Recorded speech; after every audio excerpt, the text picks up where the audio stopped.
What's going on, Jets fans? Welcome into NYJ today. We've got a special guest, Harrison Glaser, Take Flight Media. The description includes, I think, everything. It includes your Twitter handle, and I talked a little bit about what you do. So welcome to the show, man. It's great to see you. How you feeling tonight? I feel great, man. I'm doing well. I mean, I'm sad about obviously, what we're going to talk about. It's really sad about what happened. It's tragic, but other than that, man, I'm excited for this team. Yes, absolutely. And we do have a friendly face, Frankie from Flatbush. Welcome, dude. Good to see you. Um, so let's not waste any time. We'll get into that. For anybody that's watching this live, thank you for joining us. If you're watching it, after it airs, thanks again for watching. Appreciate you guys. Don't forget to hit like and subscribe to this channel. And also don't forget to check out Harrison's channel. He has a channel on YouTube as well. I linked that in the description, so check that out. And don't forget to follow us on our social medias. Mine is on the screen right now. His is in the description. So anyways, without further ado, we will get into it. Got a couple of friends in here. Vervain, what's up? Braden as well. Good to see you guys. So anyway, we know. Oh, there he is. There's that Paul boy. That Paul Boy Green. Yeah, he's a busy dude, isn't he? Working double time over here. But it's fun, man. Happy to talk about them Jets. Paul, appreciate you being here. Just saw you, my man. Yes.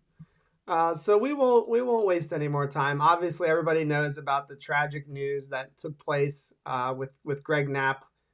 He was struck on his bicycle by a car, and I don't want to speculate. I'm not really big into that, but as far as I understand, what's being reported is that it was a young kid, teenager, and he was complying with the police, but allegedly he was texting while driving, and ultimately he killed Greg Knapp. And there are some people that have a lot of emotions towards that individual, but I'm also of the frame of mind that this is a kid now who will have to live with this for the remainder of his life. And so, of course, it's, what he did was incorrect, obviously, terrible. But he is now going to be punished with this. It's going to be on his mind for the rest of his life. So anyway, it's just terrible what happened. What are your initial takeaways, Harrison, on this? I mean, I have some things I was going to share to kind of celebrate, his career as a coach. But what did you have as far as a takeaway? Yeah, so at first, I mean, my immediate condolences go out to his family because this is just absolutely tragic, just horribly, horribly tragic. I mean, like we were just saying, this wasn't like like an illness, something that had been going on for a while, something that we were prepared for. His family, everyone, it just happened all of a sudden. And I'd done a story on it on my website when he was in critical condition. Like you mentioned, he's an avid bicyclist. He has a home in the off season. He lives in Danville, California. He was riding his bike Saturday, and like they said, it was, I wound up being a kid. He was texting. A car swerved into the bike lane, and this was in the nearby town San Ramon. But it is, again, it's horrible what happened, but just to point out, the driver thankfully at least didn't flee the scene. Yeah. The police report that the driver did stay. He was there. He tried to help. I mean, to the extent that I guess he could. He tried to help, tried to render aid. Yeah. So, yeah, as we know, Greg Knapp was rushed to the San Ramon Regional Medical Center. Eventually, he was transferred to the John Muir Medical Center because they needed, better equipment. Unfortunately, we lost him, and it's sad. It's tragic because, not just for his family, for, it's so sad for them, but even as Jet fans, we were really excited about, him being part of this staff. I was just talking about it with my guys. Paul was there on Weapons Hot. We were talking about how, all of our coaches, we talk about, rookie head coach, rookie offensive coordinator. Greg Knapp had been in the league for like 25, 26 years. He was that veteran, that coach that was going to be, a big important factor to the growth, the development of Zach Wilson, as well as even all the other coaches. Exactly. But one thing I thought was interesting that I just wanted, you said you want to get into his legacy, and I'd love to do that as well. But even before we do that, one big thing I noticed is right when this happened, immediately, people are thinking, well, what does that mean for Zach Wilson? what does that mean for the quarterback situation? Do they bring in a veteran? I think it's important that people forget and don't realize that Greg Knapp was the passing game specialist. He was brought in to, be that helpful guy to work with the quarterback coach. We still have a quarterback coach. And we talk about, trusting Robert Saleh, trusting the process, trusting the guys he's brought in. Well, he brought in Rob Calabrese. And Rob Calabrese doesn't have anywhere near the experience as Knapp, but Knapp was supposed to work with him and Zach Wilson. So it puts a lot more responsibility on Calabrese, but we do still have a quarterback coach. So people saying, what are they going to do with Zach Wilson? I don't think they're going to bring anybody else in. Because, again, he was supposed to be, that veteran, head, the coach that, had all the experience, was going to work with the quarterback coach. I think, they're just going to leave that vacant and rely on, this young coaching staff to really elevate the players. Perfect and well said. Braden with a comment, he said, I think Knapp was one of our secret weapons. It's going to be interesting to see how the team reacts to this adversity. Very well said. It is exactly like the way Harrison described it. He was kind of like, one of those secret elements to the coaching staff that really nobody was talking about, but really he was the experienced one on the staff. And I think that he would have brought a lot of knowledge, not like you mentioned, not only to Zach Wilson, but also to Mike LaFleur, first-time play caller. I'm sure he could have picked Greg Knapp's brain for sure. So anyway, the other thing that I kind of wanted to touch on just briefly before I kind of go over a little bit of his career, and then we'll get into a little bit of Jets training camp talk. So my mother, when she passed away, which was years ago now, she passed away suddenly. It was very, very tragic, very similar to this, not exactly the same, but passed away without, any heads up on it. And I sent out a tweet and I said basically like this kind of thing is just so painful. And I said that I feel so badly for the wife and the 3 daughters. And I actually did get a response from one of the daughters. And she just said, thanks so much. He was the best dad ever. And it's just so terrible. But anyway, Greg Knapp was a longtime coach. We kind of talked about that already. Before he coached, he actually had a playing career at Sacramento State University. Had more than 3,800 passing yards, 32 touchdowns. He spent a lot of time in training camps in the NFL with the Kansas City Chiefs, Los Angeles Raiders, San Francisco 49ers. Got into coaching at Sacramento State, spent 9 years there. Then he was in San Francisco in the mid to late 90s, 1995 to 1997. Also coached as the quarterbacks coach from 98 to 2000. Correct me if I'm wrong. Is that the Jeff Garcia or is that before Jeff Garcia? Jeff Garcia was 2000, no? I can't. Oh, we're going to memory here. That's a dangerous thing. I know. I'm kind of want to look it up right now. I think you're on the right track. I believe that's when he was with Tampa Bay. I think it was like the late 90s, maybe early 2000s. It might have been like, oh no, yeah. And he was the I'm sorry, I didn't keep reading. Offensive coordinator as well from 2000 to 2003. So that definitely would have been Jeff Garcia time for sure. And, he was calling plays with Terrell Owens there. Jerry Rice, I think, may have even been there at a certain point in time. Then he was an offensive coordinator for the Atlanta Falcons from 2004 to 2006. He helped Michael Vick coming out into the NFL. Spent time with the Raiders, spent time with the Seahawks as offensive coordinator. He also returned to Oakland. Then he was part of the Denver Broncos coaching staff that won the Super Bowl. And then he returned back again for a second stint with the Atlanta Falcons. So I think that speaks volumes, is that he went back to 2 different teams 2 separate times. So this wasn't just a guy that they fired. They clearly respected him and they brought him back. So I think that says quite a bit. And then ultimately we hired him this offseason. So anyway, long story short, and I'll let you speak on him again if you want to, but hug your loved ones. Everybody says that. It's just so doggone true. Hug your loved ones and cherish every minute that you have. So. Yeah, and John, you make an excellent point. How pretty illustrious his career was. And we look at, NFL coaches in the league. If you don't have what it takes, you're gone pretty quick. We've seen it before. I mean, you look at guys like Todd Bowles, horrible head coach, but a damn good defensive coordinator. So his career kept going. A guy like Adam Gase, horrible in all aspects, it ends quickly. Should have ended after Miami, but that's not here or there. So it's interesting, but we look at Greg Knapp. He's been in the NFL, like you said, for 26 years. He's coached for 7 different NFL franchises. So we were excited about, the experience he brings to the table and also the quarterbacks he's worked with. I mean, if you look at the stints of where he's been, like we said, we talk about the Falcons, you talk about Michael Vick. He's been the offensive coordinator for the 49ers, the Falcons, the Raiders, the Seahawks, the Texans. And then you mentioned he was the QB coach of the Broncos, for 4 years. And when Peyton was there, when they won Super Bowl 50. Yep. So there was a lot of experience. Like you said, he went back to Atlanta, like you pointed out. It's really, really sad what happened, but I think the team is going to rally together because, I forgot who it was in the comments, but you brought up somebody's comment. You brought up the word adversity. That's been the big word that you remember Robert Saleh always kept saying. Robert Saleh kept saying, that we have to see what this team does in adversity. When adversity strikes, how will we respond? Will we get stronger? Will we get better? Will we come together? And he meant it on the field, but honestly, he meant it off the field too. I mean, this is adversity as well. So I think they're going to band together. I think we're going to see Calabrese step up into a bigger role in mentoring Zach Wilson. Mike LaFleur even obviously is going to be a mentor and a big aspect in that. I think we're going to see these younger coaches really step up and, lead by example. And even though, Knapp was only there for a short amount of time, I think he definitely left a print. And we see that in social media. We saw so many Jet fans come forward, say how horribly tragic this is and how wonderful he was. We saw players from all of the franchises through all of the years. Again, just showing how good a person he was, but also how great he was at his job and how many players and quarterbacks he'd wind up impacting. Yep. Very well said. Awesome.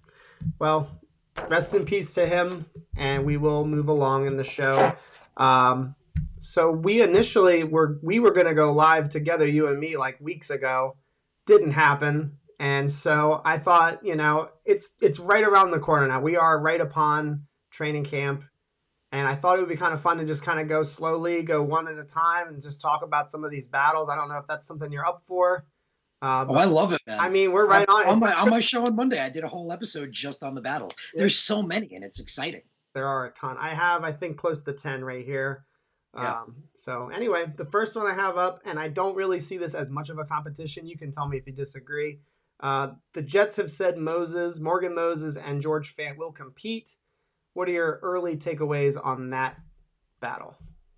In my personal opinion, I think it's just not the George Fant, but in a way it's a compliment to him. I mean, you're not just going to say, that he's lost his position, but we call a spade a spade. I mean, George Fant, we talked about it earlier in the season. I know we went back and forth. We talked about Fant. He was okay, but he wasn't really more than okay. He was average on his best days. Yeah. Morgan Moses is one of the best right tackles in the NFL. He's been one of the best right tackles in the NFL since he was drafted. And last year he had his best season ever with an 80 overall PFF grade. Fant had like a 62, I believe, and an 86 run blocking grade. So people talk, about Fant staying at the right tackle position. I don't even see it as a competition. Right when we signed Morgan Moses, the first thing I noted, I went online, saw him. I put up a video of him dominating TJ Watt, just dominating an elite edge rusher with his physicality, his speed, his body placement. He is the kind of tackle like Mekhi Becton that can hold up against elite edge rushers. He proved it with TJ Watt. So I think, that's not going to be much of a competition. I think the competition's more going to be in that right guard spot. I think, it's Greg Van Roten right now is the main one to have that spot. And I like him. I mean, he was average for many years with the Panthers. He's a solid technician. I think Fant will get a chance at it. I mean, he's never played guard before, but I look at it as why the hell not? I mean, he's one of the most athletic offensive linemen in the league. And in this new system, it's about pulling and getting into formation. Let's see what he can do. Yep. So I think it'd be interesting between Fant and Van Roten at the right guard spot. I'm not a big fan of Alex Lews, but I guess technically he's in the mix. Mm-hmm. But I think right tackle's a lock for Morgan Moses. Yeah. I couldn't see how it wouldn't be. Yeah, and that's how I see it too. The one thing I'll say that you kind of pointed out is his supreme run blocking ability. And when you take a look at Fant, there's not really, like when you're referring to pass blocking, run blocking, he doesn't really excel at any one thing when you watch him play on the field. You're not saying like to yourself, oh, he's clearly a very, very good run blocker or pass blocker. He doesn't really come off the tape like that, in my opinion. Yeah, he's about average in everything. Yep, exactly. So I think Morgan Moses definitely wins this one. Somebody said Fant is tight end too. He Bro, honestly, he's athletic, man. I actually proposed that right when we signed Moses. My thought was, okay, George Fant is like one of the most athletic offensive linemen in the NFL. Like, I was my immediate thought. I was like, let's play him as not just a swing tackle, but maybe an inline blocking tight end that goes out for like a 1-yard pass on the goal line. Like, that could be exciting. listen, he could be an eligible receiver as a sixth offensive lineman. I think that's easily done, and we've seen him do it. He's literally caught passes in the past in the NFL, so I have no problem with that. And actually, when I was talking with Green Bean on a stream, excuse me, sorry, I drank too much coffee.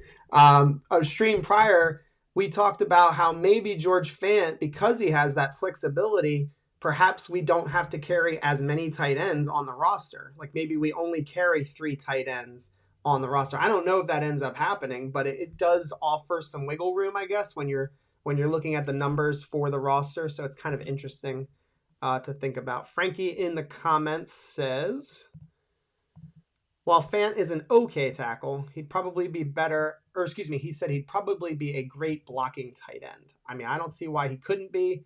And again, we're not suggesting that he would be the tight end blocking, even 90%, or excuse me, not even 10% of the time. It would be just an occasional, he'd be coming in as the 6th offensive lineman. And then Frankie also throws in, he's the twin brother to Noah Fant, who is a tight end in Denver, an extremely athletic tight end at that.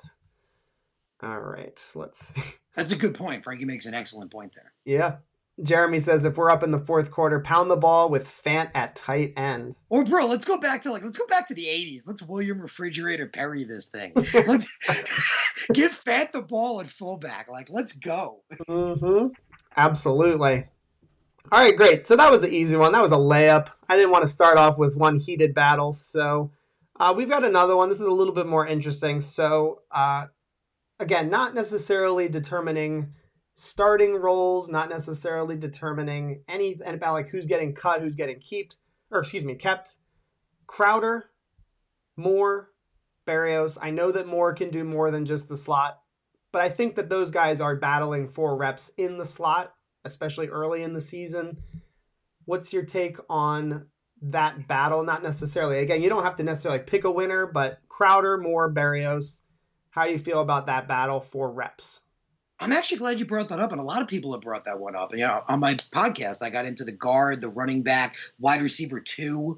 But I don't really see that as much of a battle. And the reason I don't is because Robert Saleh is going to use all of his weapons. He's going to use his players to their strengths. If you have a guy of Jamison Crowder's ability, a guy that's been one of the best slot receivers consistently since coming in the league, reason he deserves the money he's getting, one of the best jet wide receivers the last 2 years, now you have a guy of Elijah Moore's ability, I want him at the field at the same time. Man, I want 4 wide receiver sets. If you got Corey Davis on one end with Keelan Cole or Mims on the other, Crowder on one interior, maybe Moore next to him or Moore on the other side, I dare a defense to stop that. So, I mean, it could be a battle. I think over time, Moore is going to get more playing time than Crowder, but honestly, I see them all being used in lots of different formations because, again, you scheme how you see fit, and we have all this receiver talent. I want to see both of those guys eating on the middle of the field. Definitely. I agree with that. And it's funny, like the whole, I remember last year, Gase was always bitching and moaning about, oh, well, we didn't have our top 3 wide receivers. What'd you expect? I mean, I don't know if you remember that line or not. Always crying about how his top 3 guys were gone. But yeah, you're right. They all need to play. I think that they should all have some sort of role. Berrios right now, for me, he's probably wide receiver 5 or 6 at best case scenario. And again, that doesn't mean he can't get on the field. He would just have to really ball the hell out, I think, in training camp for that to take place. What are your thoughts on Berrios?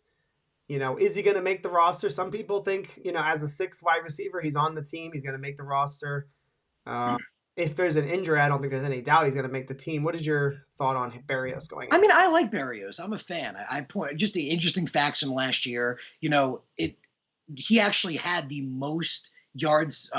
I don't have it in front of me right now, but I believe he had the most yards per catch in the slot, I believe, actually more than Jamison Crowder, which is interesting. And I like his potential, I do, but having him at wide receiver 5, I was talking about, weapons hot. I've talked about it all week. It's a great problem to have. Like, I love this problem. I love the problem of, we got Corey Davis and Keelan Cole and Denzel Mims and Elijah Moore Yeah. and Jamison Crowder. Like, this is great. Last year, Braxton Berrios was basically wide receiver 1 at some points because Brashad Perriman was so bad. So I love it, man. I mean, I think he's got potential, but the fact that he's a wide receiver 5 just is a testament to how Joe Douglas has put talent around our young quarterback.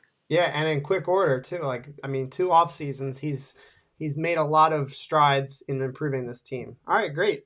The next one, I have a favorite, but you might see it differently, so I won't give it away. But linebackers, they're both rookies. Jamie Sherwood out of Auburn, and Hamza Nasirildeen, FSU. Who do you like?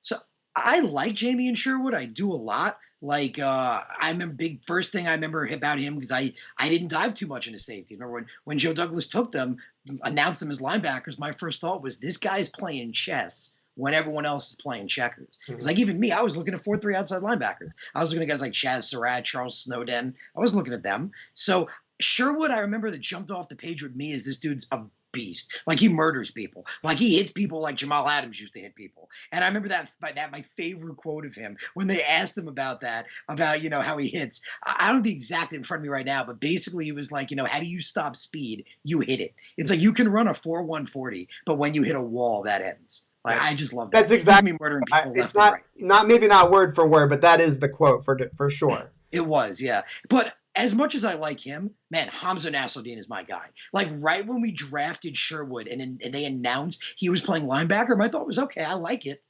But I would have preferred Nasirildeen. Like that's the guy I wanted. Like I even said that. I was like, I wish we got Nasirildeen. And then we did. And I was like, oh my God. Yeah. Nasirildeen could be the biggest, and I wrote an article on it if you guys want to check it out on my website. He could be the biggest steal of this draft. Like biggest deal of this draft. He was projected to be a second, third round pick, and for good reason. He had 192 tackles in 2 years alone, just shy of 100 a season. And he's big at 6'4", 220. He's fast, athletic, strong, and he's excellent in coverage. Like next to C.J. Mosley, he's probably our best coverage linebacker on this team right now. So I like Sherwood a lot, but man, I am over the moon for Nasirildeen. I think Nasirildeen was a fantastic pick.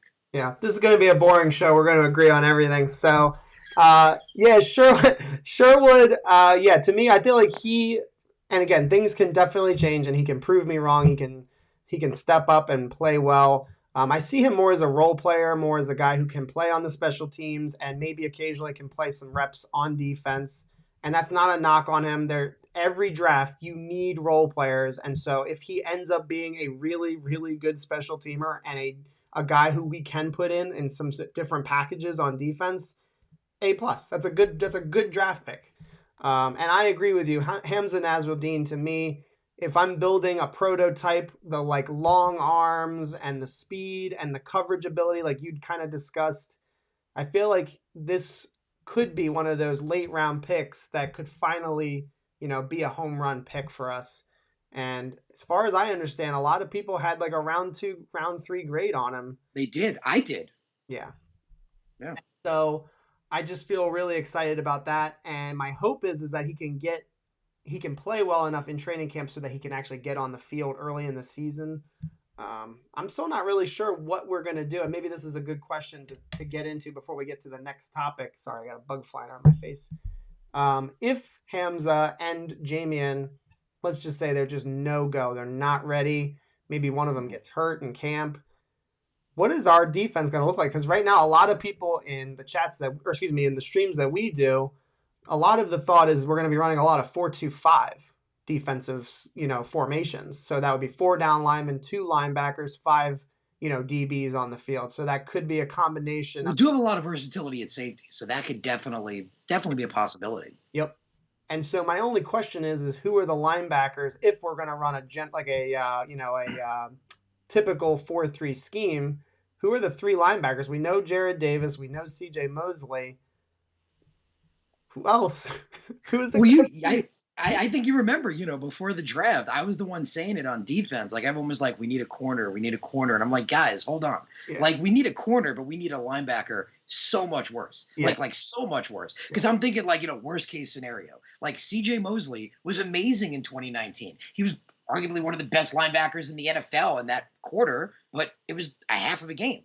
So 2 years later, almost 30 years old, what CJ Mosley are we getting back? Could he potentially get hurt again? Gerard Davis has looked good so far, in OTAs, but we can't forget he was a bit of a bust with the Detroit Lions. I Yes. mean, his PFF grades were in the 40s and the 50s.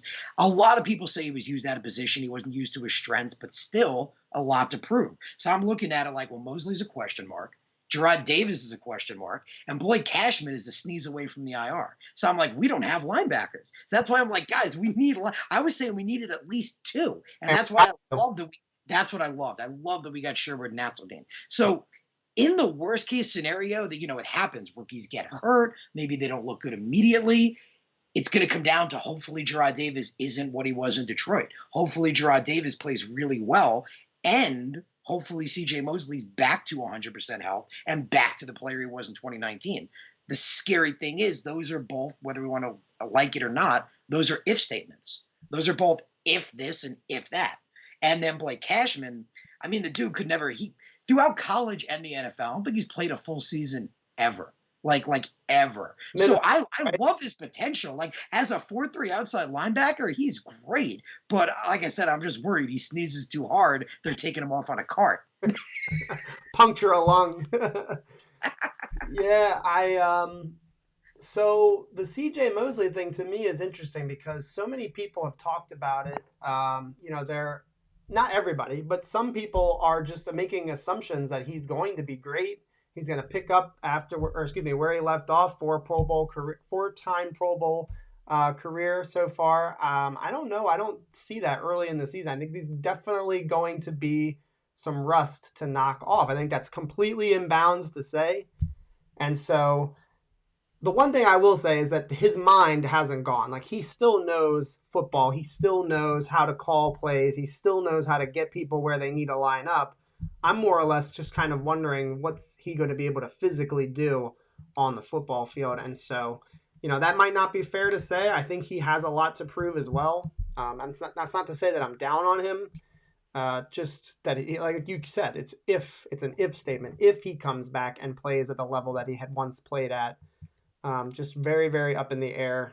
So I'm nervous about that. I'm nervous about the prospect of having to play three linebackers in some downs and just not really sure what's going to happen. And totally fair to say with Gerard Davis,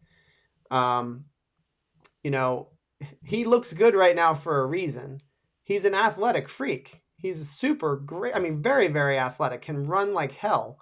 And I think that's what makes him a good fit for this scheme. But I also think it's very, very preemptive to say that he looks great and we should expect him to be, special in this defense. I think DJ Bieniemy of the New York Daily News, he talked a lot about Jared, being the one that looked the best to him in camp so far.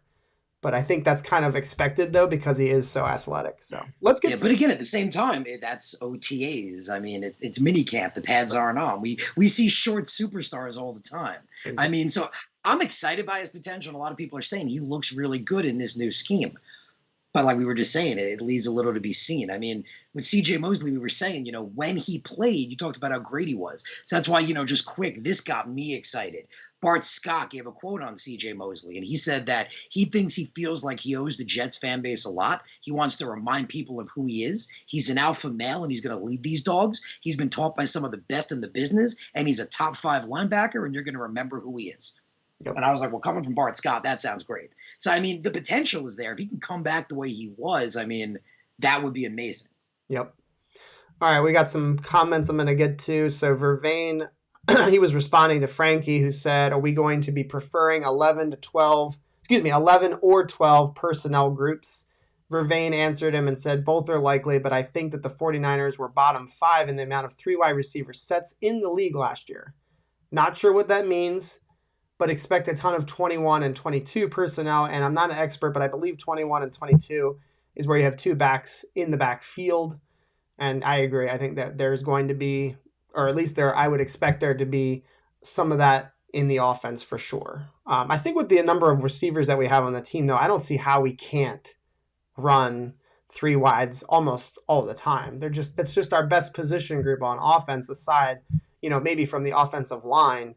So I feel like we have to be in those sets early in the Yeah. season. And I think an important way to look at it is, like we saw with Adam Gase. I mean, how bad was it to watch a guy try to fit a round peg into a square hole as hard as possible and then never stop, not adjust or anything? He was like the opposite of what Saleh is. So that's what's exciting. Saleh's gonna scheme to his players' strengths. He's gonna build an offense based on what Wilson does well with the receiver personnel he has. So I think people saying it's gonna be this or gonna be that.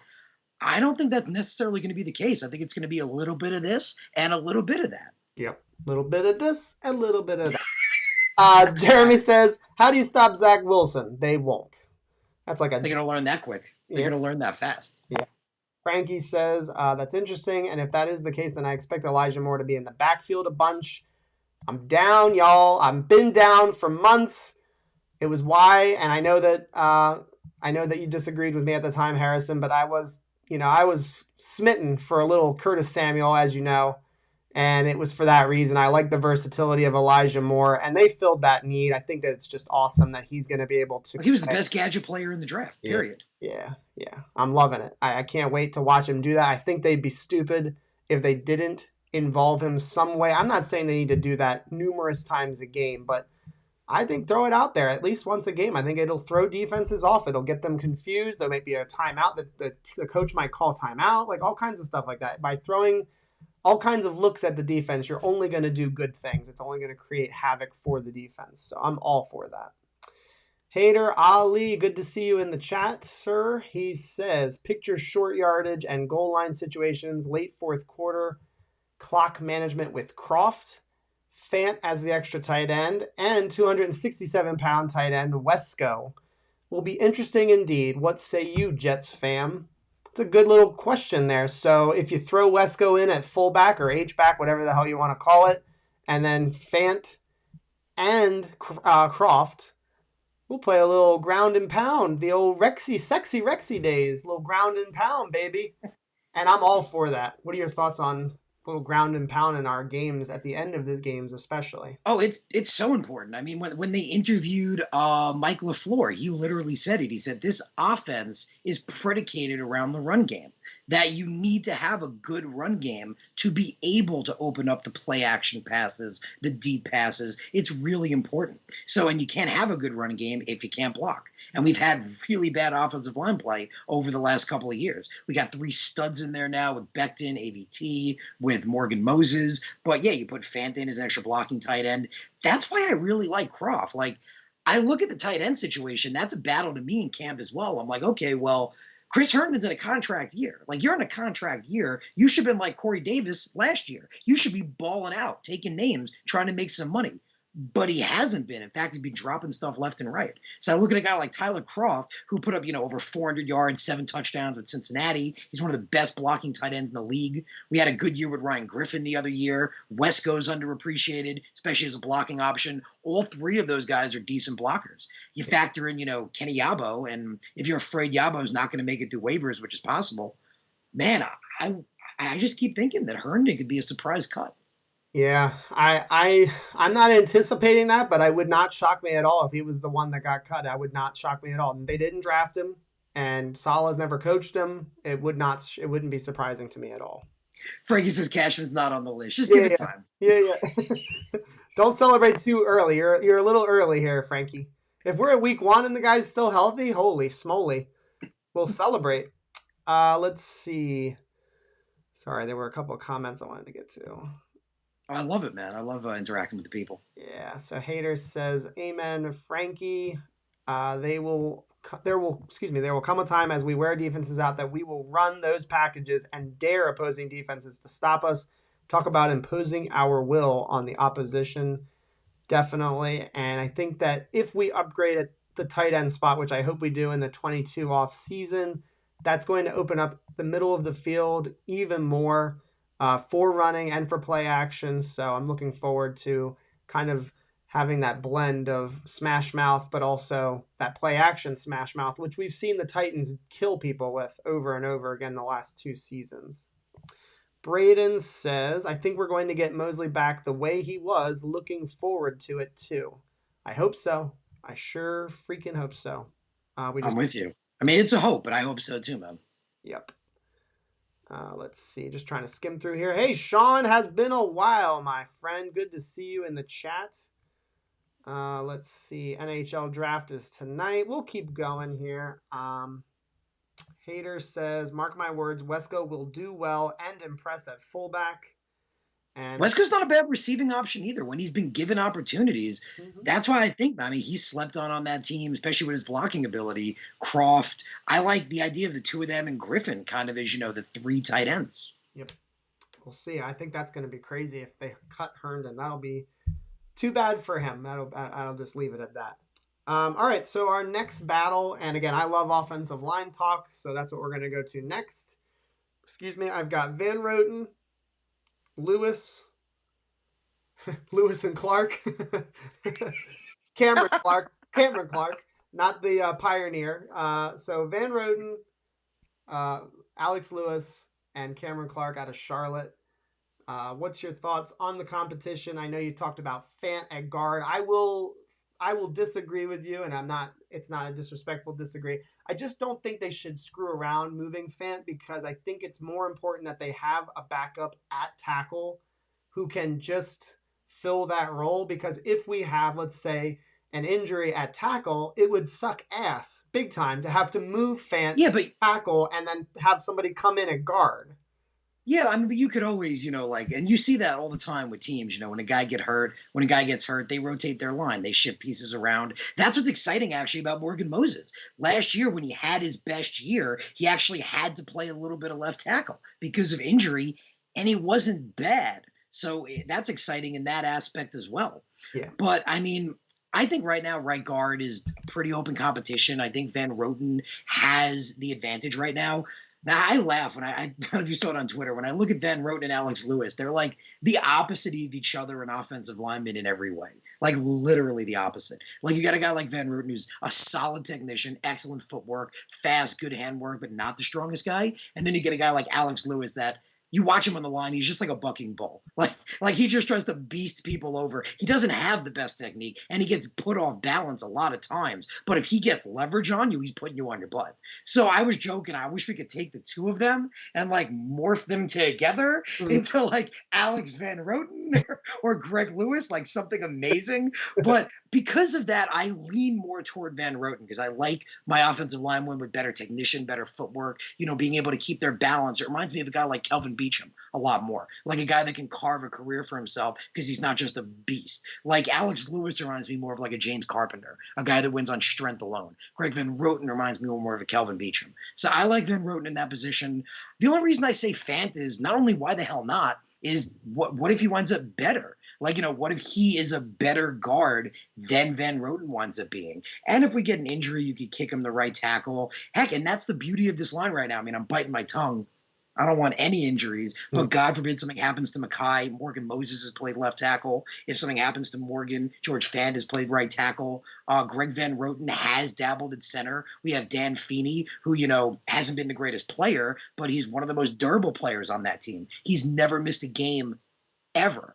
So, I mean, I would try Fant at the right guard spot. I would.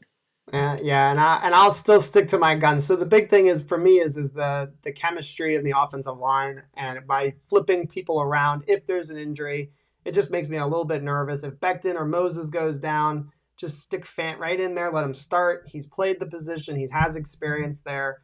Guard, he's never played it. It makes me nervous to put him out there in front of Zach Wilson.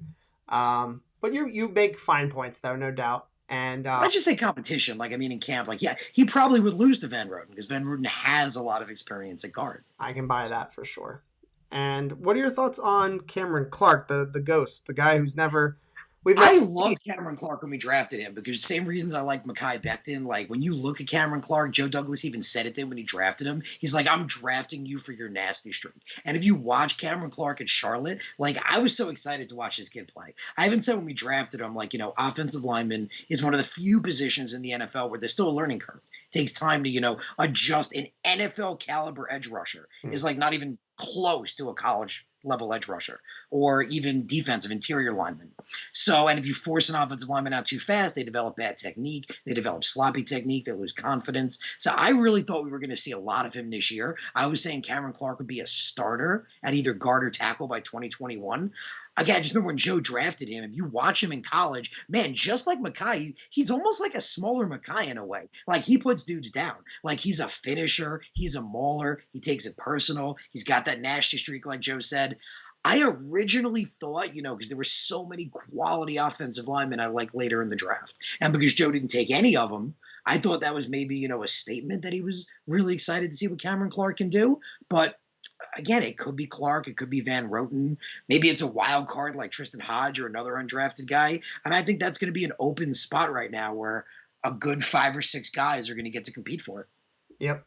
And there's a lot of people on the channel that come into the streams, and they talk a lot about Tristan Hodge. And my hope is that we at least get to – we're going to see him play unless he gets hurt. But I'm looking forward to watching him in the preseason. I want to see Cameron Clark play. I want to see what he looks like in the NFL. And, I can't trust anything that Gase says. He said he wasn't ready. They asked him questions about it in the media. So – it's probably true. It's probably part of that is true that he wasn't ready, but we were also, 2-14 last season. So it would have been okay if he had been out there and been swimming a little bit. So I still think the optimal thing to happen would be Cameron Clark, but I think the more likely thing is, like you said, Van Roten. I think he's going to probably win the job. So, and that's not necessarily a bad thing. I think having Moses next to him and McGovern having Elijah Vera-Tucker next to him, I think that's going to help those two quite a bit with the improvement there from Fant, being demoted with Moses going at right tackle. I think that helps the interior having those guys next to them. So, all right, let's see. We got some comments here. Who do you think will replace Greg Knapp? We kind of talked about it earlier, Sean. We don't think that they're going to replace him. It's just one of those things. It's kind of hard to replace a coach, especially one of that caliber and that experience.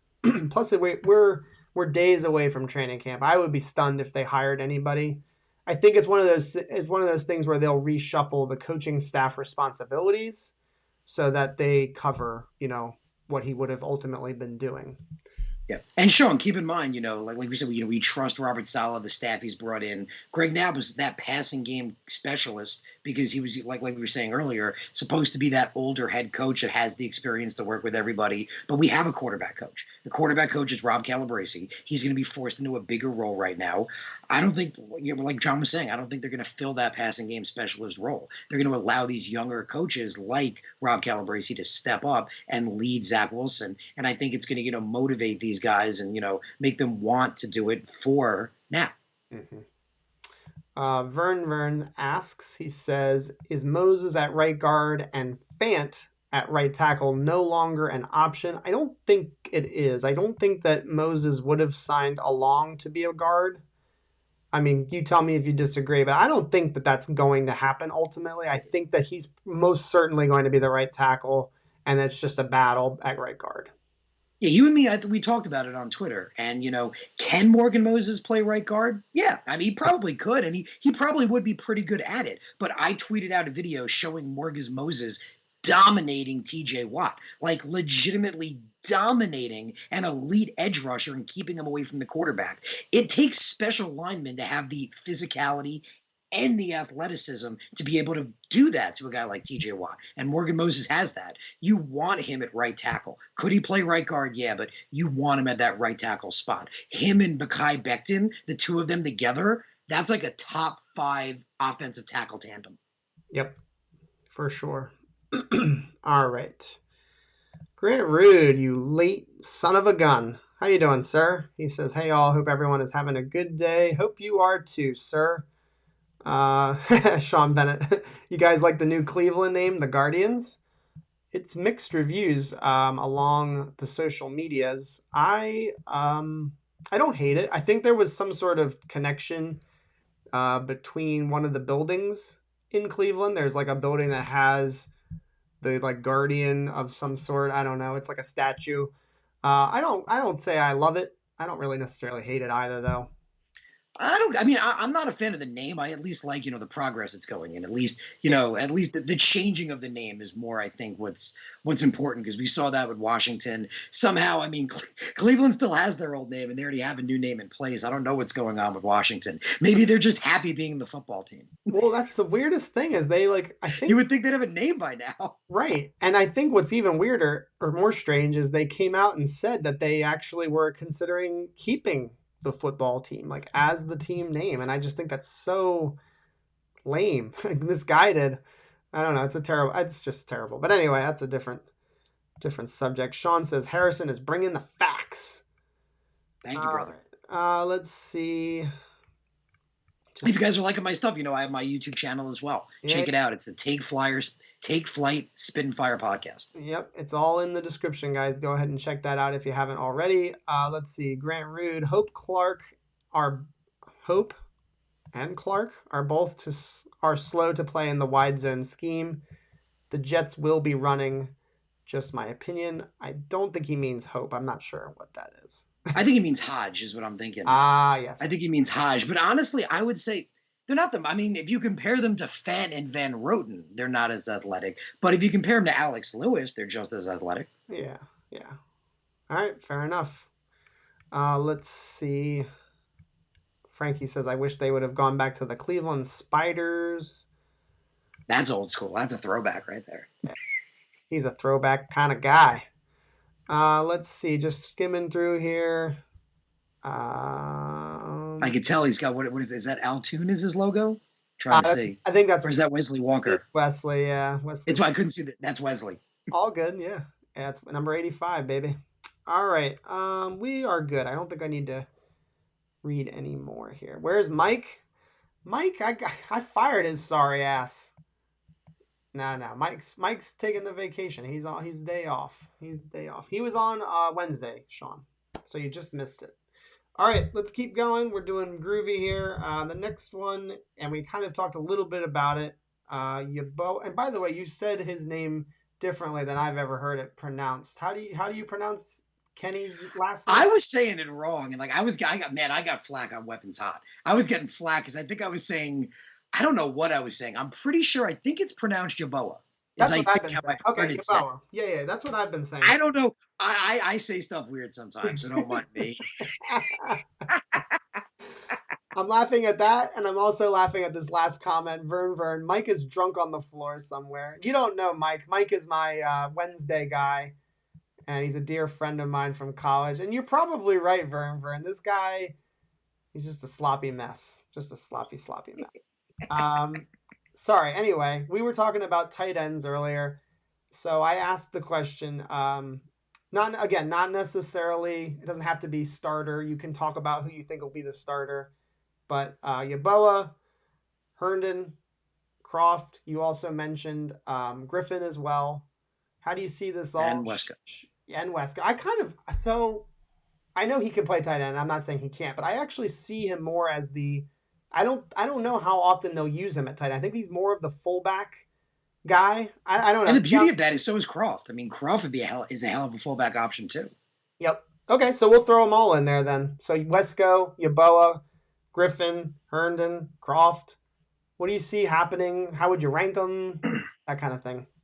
I mean, as you were saying before, the pads haven't gone on yet. So the message to Chris Herndon is, the reports from camp were that you had a lot of drops. You weren't looking, as good as the other guys were looking. Now's the time. Like we said, the pads are going on. Preseason's going to be starting soon. You're in a contract year. So this is the year you got to ball out. Like, you have to ball out if you want to get paid.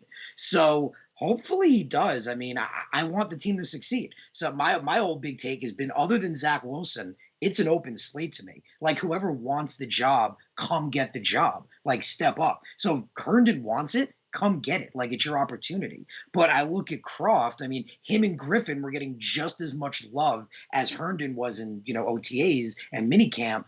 but we were hearing about all those drops from Herndon. So he was running with the twos. Just leads me to believe right now Kroft and Griffin are running more with the ones.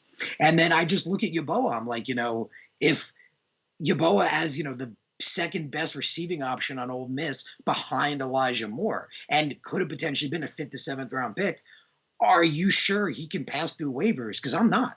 I'm not confident he could pass through waivers. So if I don't think he could pass through waivers, I'm keeping Wesco because, like you said, he's a good blocking option, especially at fullback. And I like Kroft and I like Griffin. Well, that's 4 guys right there. So, I mean, the only one I would see is maybe if Herndon steps up big, maybe he takes Ryan Griffin's spot. But unless he steps up, I see him right now as the odd man looking out. So you think he's going to get cut? That's your early prediction at this point. I do, unless he shows. I mean, unless he really shows. But if he doesn't, why are you keeping a guy, at the end of his contract that's not showing when Yeboah is a young, undrafted guy who has a lot of receiving potential? Again, second best guy in Ole Miss behind Elijah. They have chemistry there between the two of them. And I wouldn't be confident he passed through waivers. I was shocked he went undrafted. Yeah. Same as me. I'm not as knowledgeable. I mean, I'm still working on my draft takes here. I'm going to get to work on the 22 draft class as the season plays out. I don't see it too much. If you watch him, what I would say, he actually reminds me a lot of a Jonnu Smith is what he reminds me of. A guy that is more of a receiver than anything and in open space can really take off. Okay. That's what he reminds me of. Yeah, that would be fantastic. I mean, we definitely need a field stretcher. Mr. Greenbean, I've already mentioned to him once, he actually predicts and is standing strong on the fact that he thinks Yeboah is going to be the day one starter at tight end. I don't buy that one. I'll disagree with him, but it's a hot take. Everybody has their turn to take a chance. So I think Yeboah makes the team too. I don't think they want to lose him. I think that's a young guy that they can develop. And I'm more of along the lines that I'm not sure what they're going to do with Griffin. So Griffin got hurt. When he got hurt, he said this ankle injury was pretty severe. He said he might not ever be the same guy again. Who knows? That rubbed me the wrong way. I hated that. Like I was never a great, I was publicly saying that. Like I was a big Ryan Griffin fan when we brought him on. When he said that just rubbed me the wrong way. Like you just got paid. Yeah. Like we just gave you an extension. Like literally you just got it. And now the first thing you say in a press conference is, I will never be the same player ever again. Basically you're saying thank you for the money. Yeah. Like, what? Yeah. That rubbed me the wrong way, man. You're not the only person. You're not the only person that said that. I actually was talking with somebody online about that, and they had the same exact stance that it rubbed them the wrong way. It's literally what they said. Yeah, so I think Griffin could be the odd man out if I'm picking one right now. Love Kroft in this, in this system and helping our running game get going. I still hold out hope for Herndon. I know I'm a sucker for that. I think his confidence just totally went right down the shitter. It was right in that second season when he had the suspension.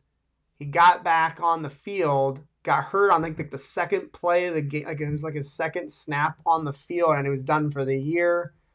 And then this past year, I mean, the mental lapses were unbelievable by Herndon. Not only coughing the ball up, fumbling, but drops. Just terrible. Mentally, just not in the game with his head. And I think and I know it's the but if he can get his head right, and if this coaching staff can get him to realize that, dude, you're physically there. You 100% belong in the NFL. It's your head. You got to get your head in the game. So I hold out hope for Herndon. I could be totally wrong on that. So if to me, it was just like he's in a contract year. Just like with Corey Davis, people argued he never lived up to his draft status because Corey Davis was the 5th overall pick in 2017. Because in college, he was a freak, man. He at was it Western Kentucky? I don't have it in front of me right now. Sounds right. I'm blanking. I think it was Western Kentucky, but he still holds the record for the most receiving yards in college football history with like 5,200 something, and second in touchdowns with like 50 something. Like he just destroyed it. And people were saying before that senior year, before his 4th year, that he hadn't lived up to that yet. Last year he had his best year. That's what you expect with guys in a contract year. So like with me, it's like if Herndon's head's not in it in a contract year, then I'm sorry, man. It's time to part ways. 100% agree. if he can't get it straight this year, he has to go. There's no doubt. Real quick comment before we move on. This is a fun question. Tommy Clifford, it's good to see you in the chat. I don't recall ever seeing you before in the chat, so if you're new here, welcome. You get a little Mario coin.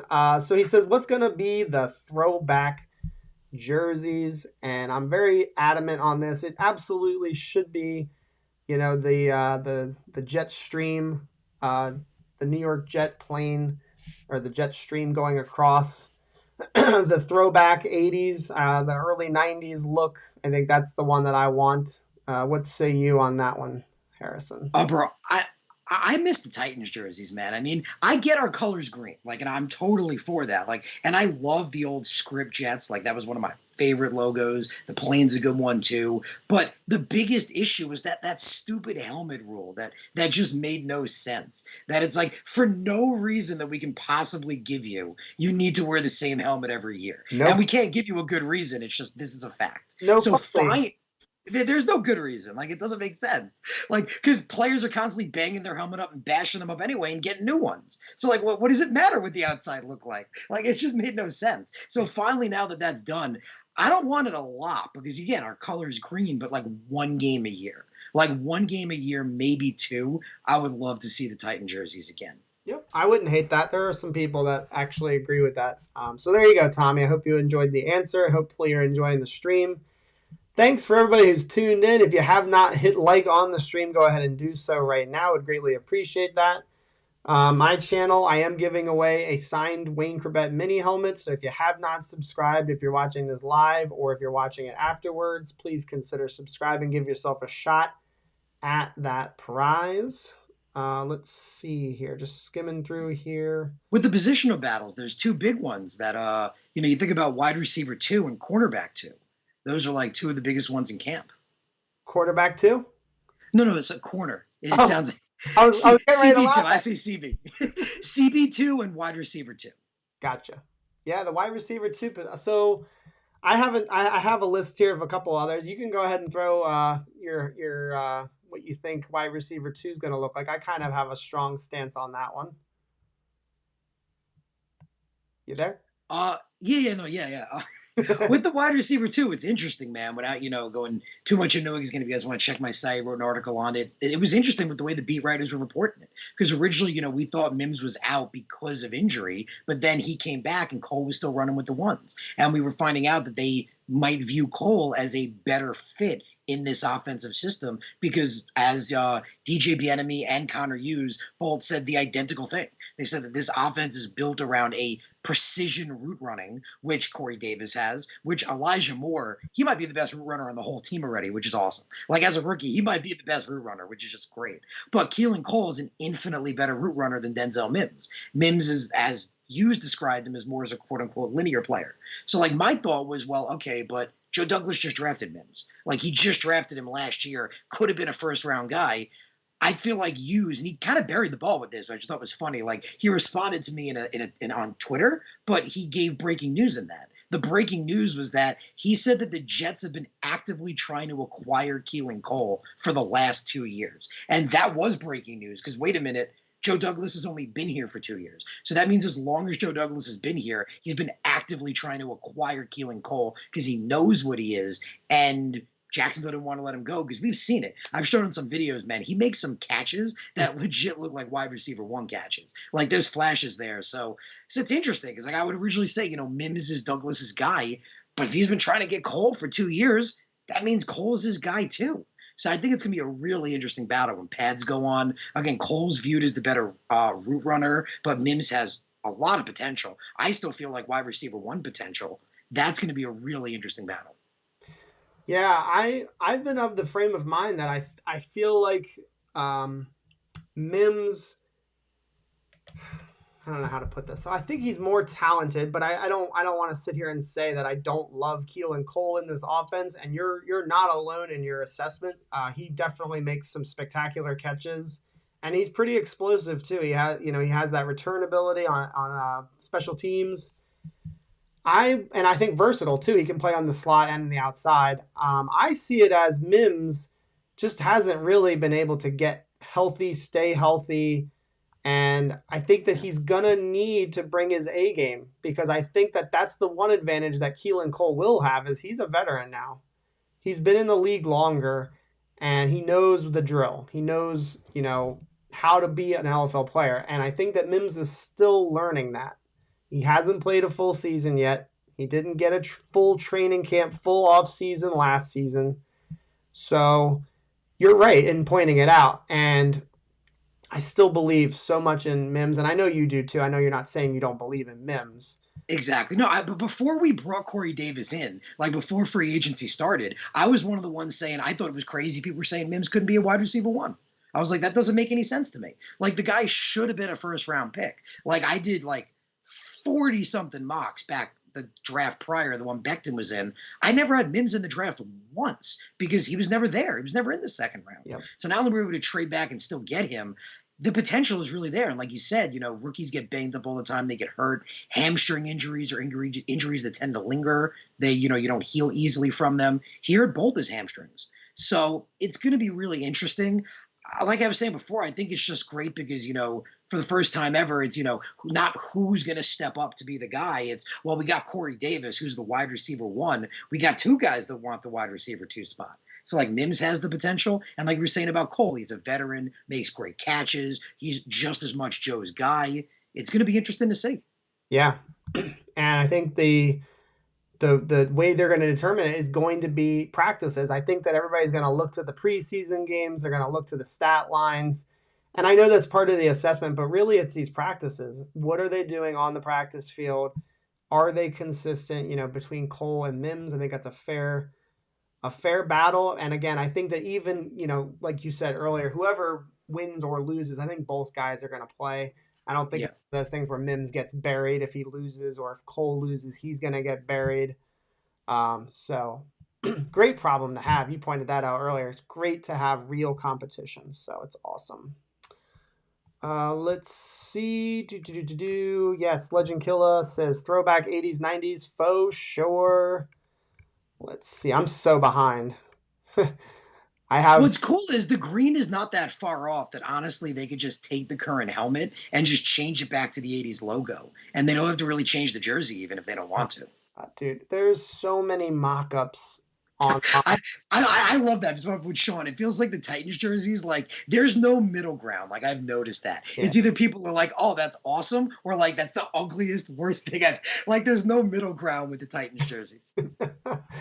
These guys are hilarious. Sean Bennett and Grant Root, very, very funny. Root Runner, is that an American thing? He's busting your balls for saying Root. Let's see. Really scared of Mims not showing up this year. I really don't think that's going to happen, guys. I mean, barring an injury, that's going to be a problem. But if he's on the field, if he's healthy, we saw him play last year within a terrible offense, terrible scheme, not getting nearly enough targets. Just throw the ball his way, and I think he will make plays. He has an outstanding catch radius. He's tall. And that's the thing, like you were pointing out, the route running thing, he might not be, as good as these other guys. Probably not. But he can get better. He can get better, and even if he's not a great route runner, he is an excellent body up, get the ball receiver. He showed it last year. He can do that. So he made ridiculous contested catches last year. Yeah. So even if Cole's the wide receiver too, you're still going to see him on, short, maybe goal line throws, on deep throws. Yeah, he'll definitely still be involved. It's going to be probably a good rotation of those five guys is what we're going to be seeing. Definitely. All right. Grant Root is, and I will give all the credit. I've been doing it all off season. So Grant Root on the channel, and he's been a part of it for months now from the beginning when we started the channel.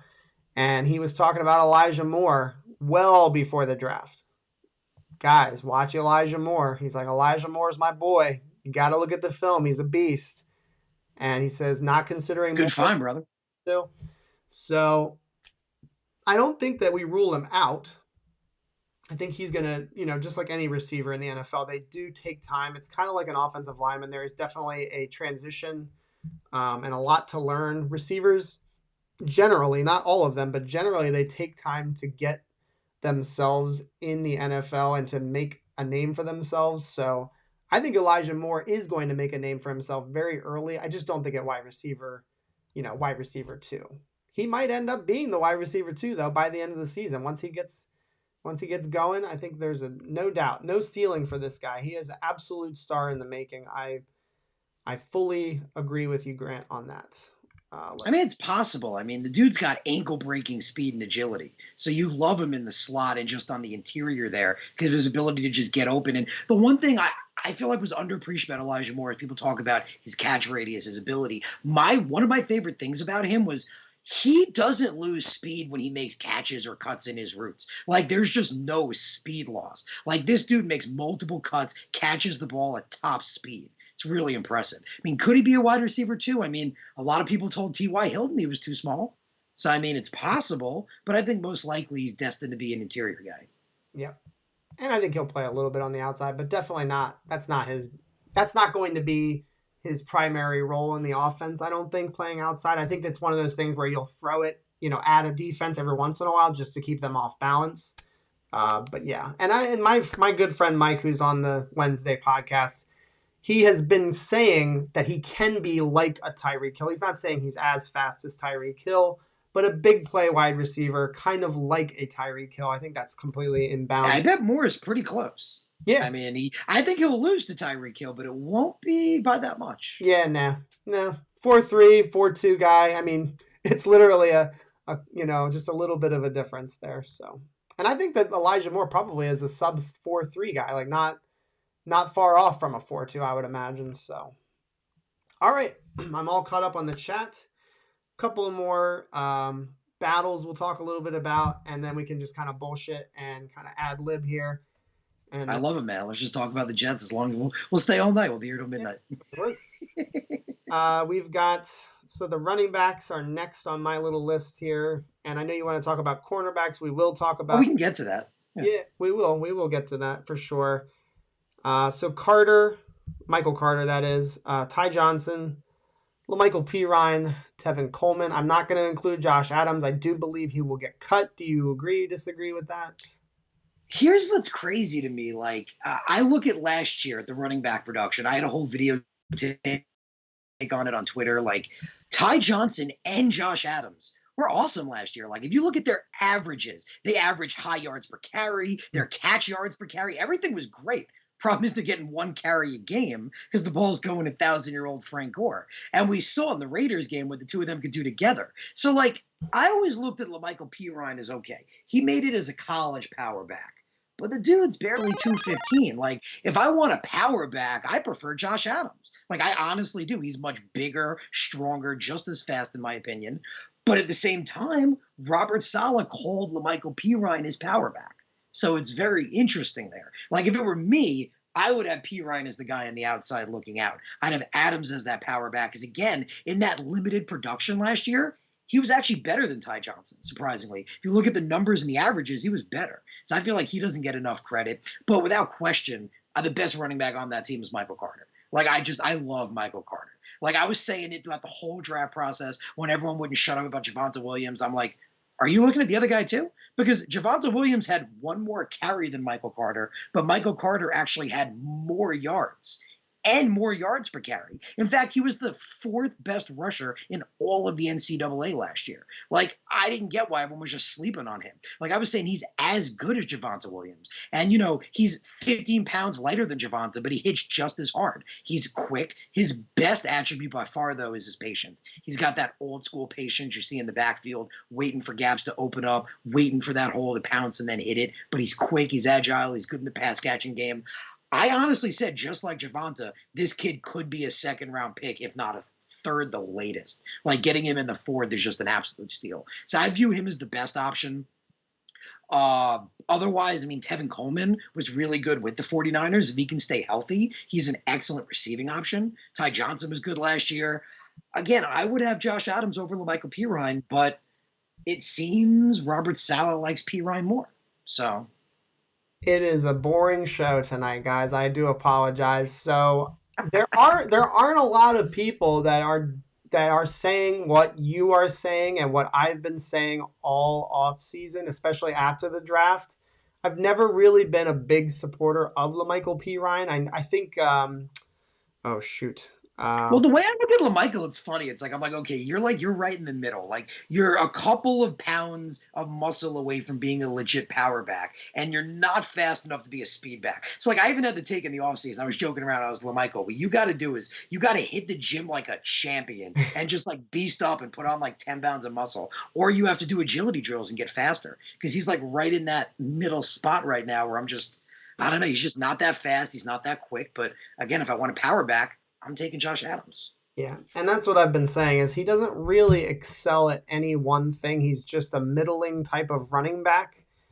And that's why I didn't really love the pick because it felt like one of those safe picks. Like they were just trying to get a guy who could come in and be an all-around back. And I would rather swing for the fences at that position. So anyway, yeah, we agree. I would personally, and I've been saying it all off season. I'm not just making this up right now. I've been saying that he should be the odd man out, LaMichael Perine. And I've been more along the lines of I would like to only keep 3 running backs. I don't know if Josh Adams is practice squad eligible still. If he is, that's a no-brainer for me. I'd throw him on the practice squad. I think that LaMichael Perine would get scooped up probably if he was placed on the practice squad.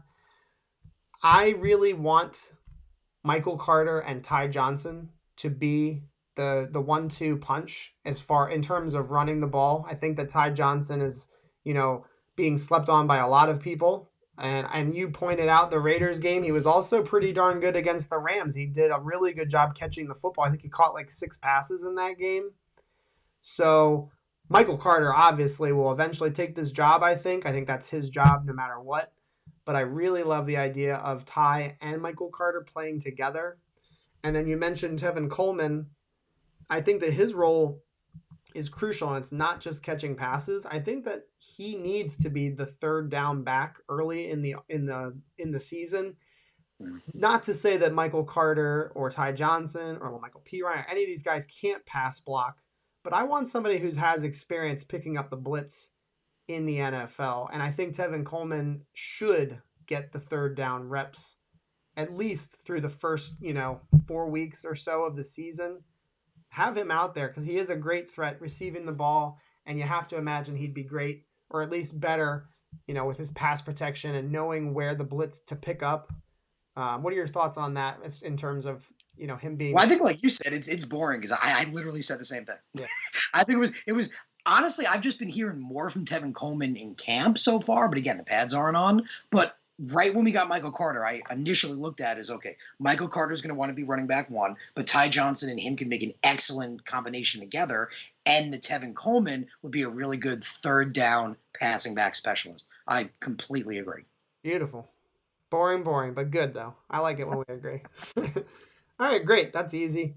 So I know you are, and again, I tip my cap to you because you are very knowledgeable about the college draft. It's definitely something that I'm working towards, working on to get, more knowledgeable about. You've talked a lot about Jason Pinnock. You've talked a lot about, Michael Carter, the second from Duke. We forget a lot about Brandon Eccles. He was also drafted. We have, the shorter corner, and his name's eluding me at the moment. The 14th Javelin Guidry? Yeah, Guidry, that's right. We have him in the mix as well. We've got Bryce Hall, who I believe put him in with a pencil right now. He's probably the number 1 cornerback on the team. I think his ceiling is cornerback 2. So ultimately, we do want to get another cornerback in here. But right now, that's not the situation.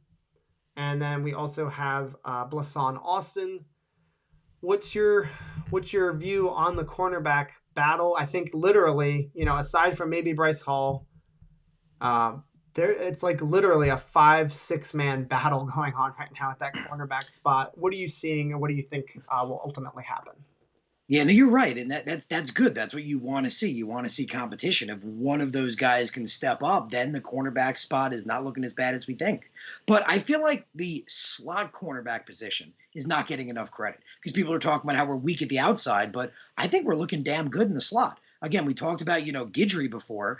I thought there was a reason we didn't re-sign Brian Poole. And the reason we didn't re-sign Brian Poole was that Javelin Guidry, an undrafted rookie, came in for Brian Poole, who was one of the best slot receivers at the time, and he didn't skip a beat. Like, he looked just as good, and PFF showed it. He only graded, I think, like 2 or 3 points below Brian Poole last year in coverage. And he's a 22-year-old undrafted rookie, and he's a burner. Same thing with Michael Carter. Like him, Michael Carter, and Brandon Nichols. Like, I look at these three guys, I'm like, okay, out of these three guys, the slowest one runs a 4.3340.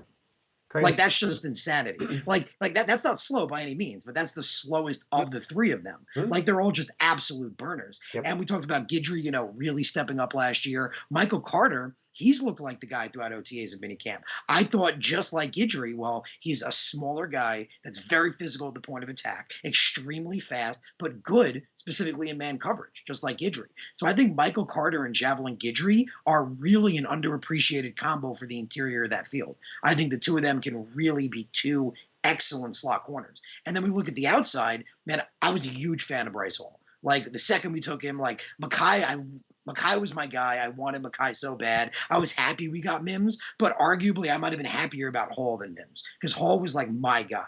Like, I watch a lot of ACC football mainly, so that's why I watch a lot of Mackay Becton. I watched a lot of Bryce Hall, Virginia. I felt like that kid was massively slept on.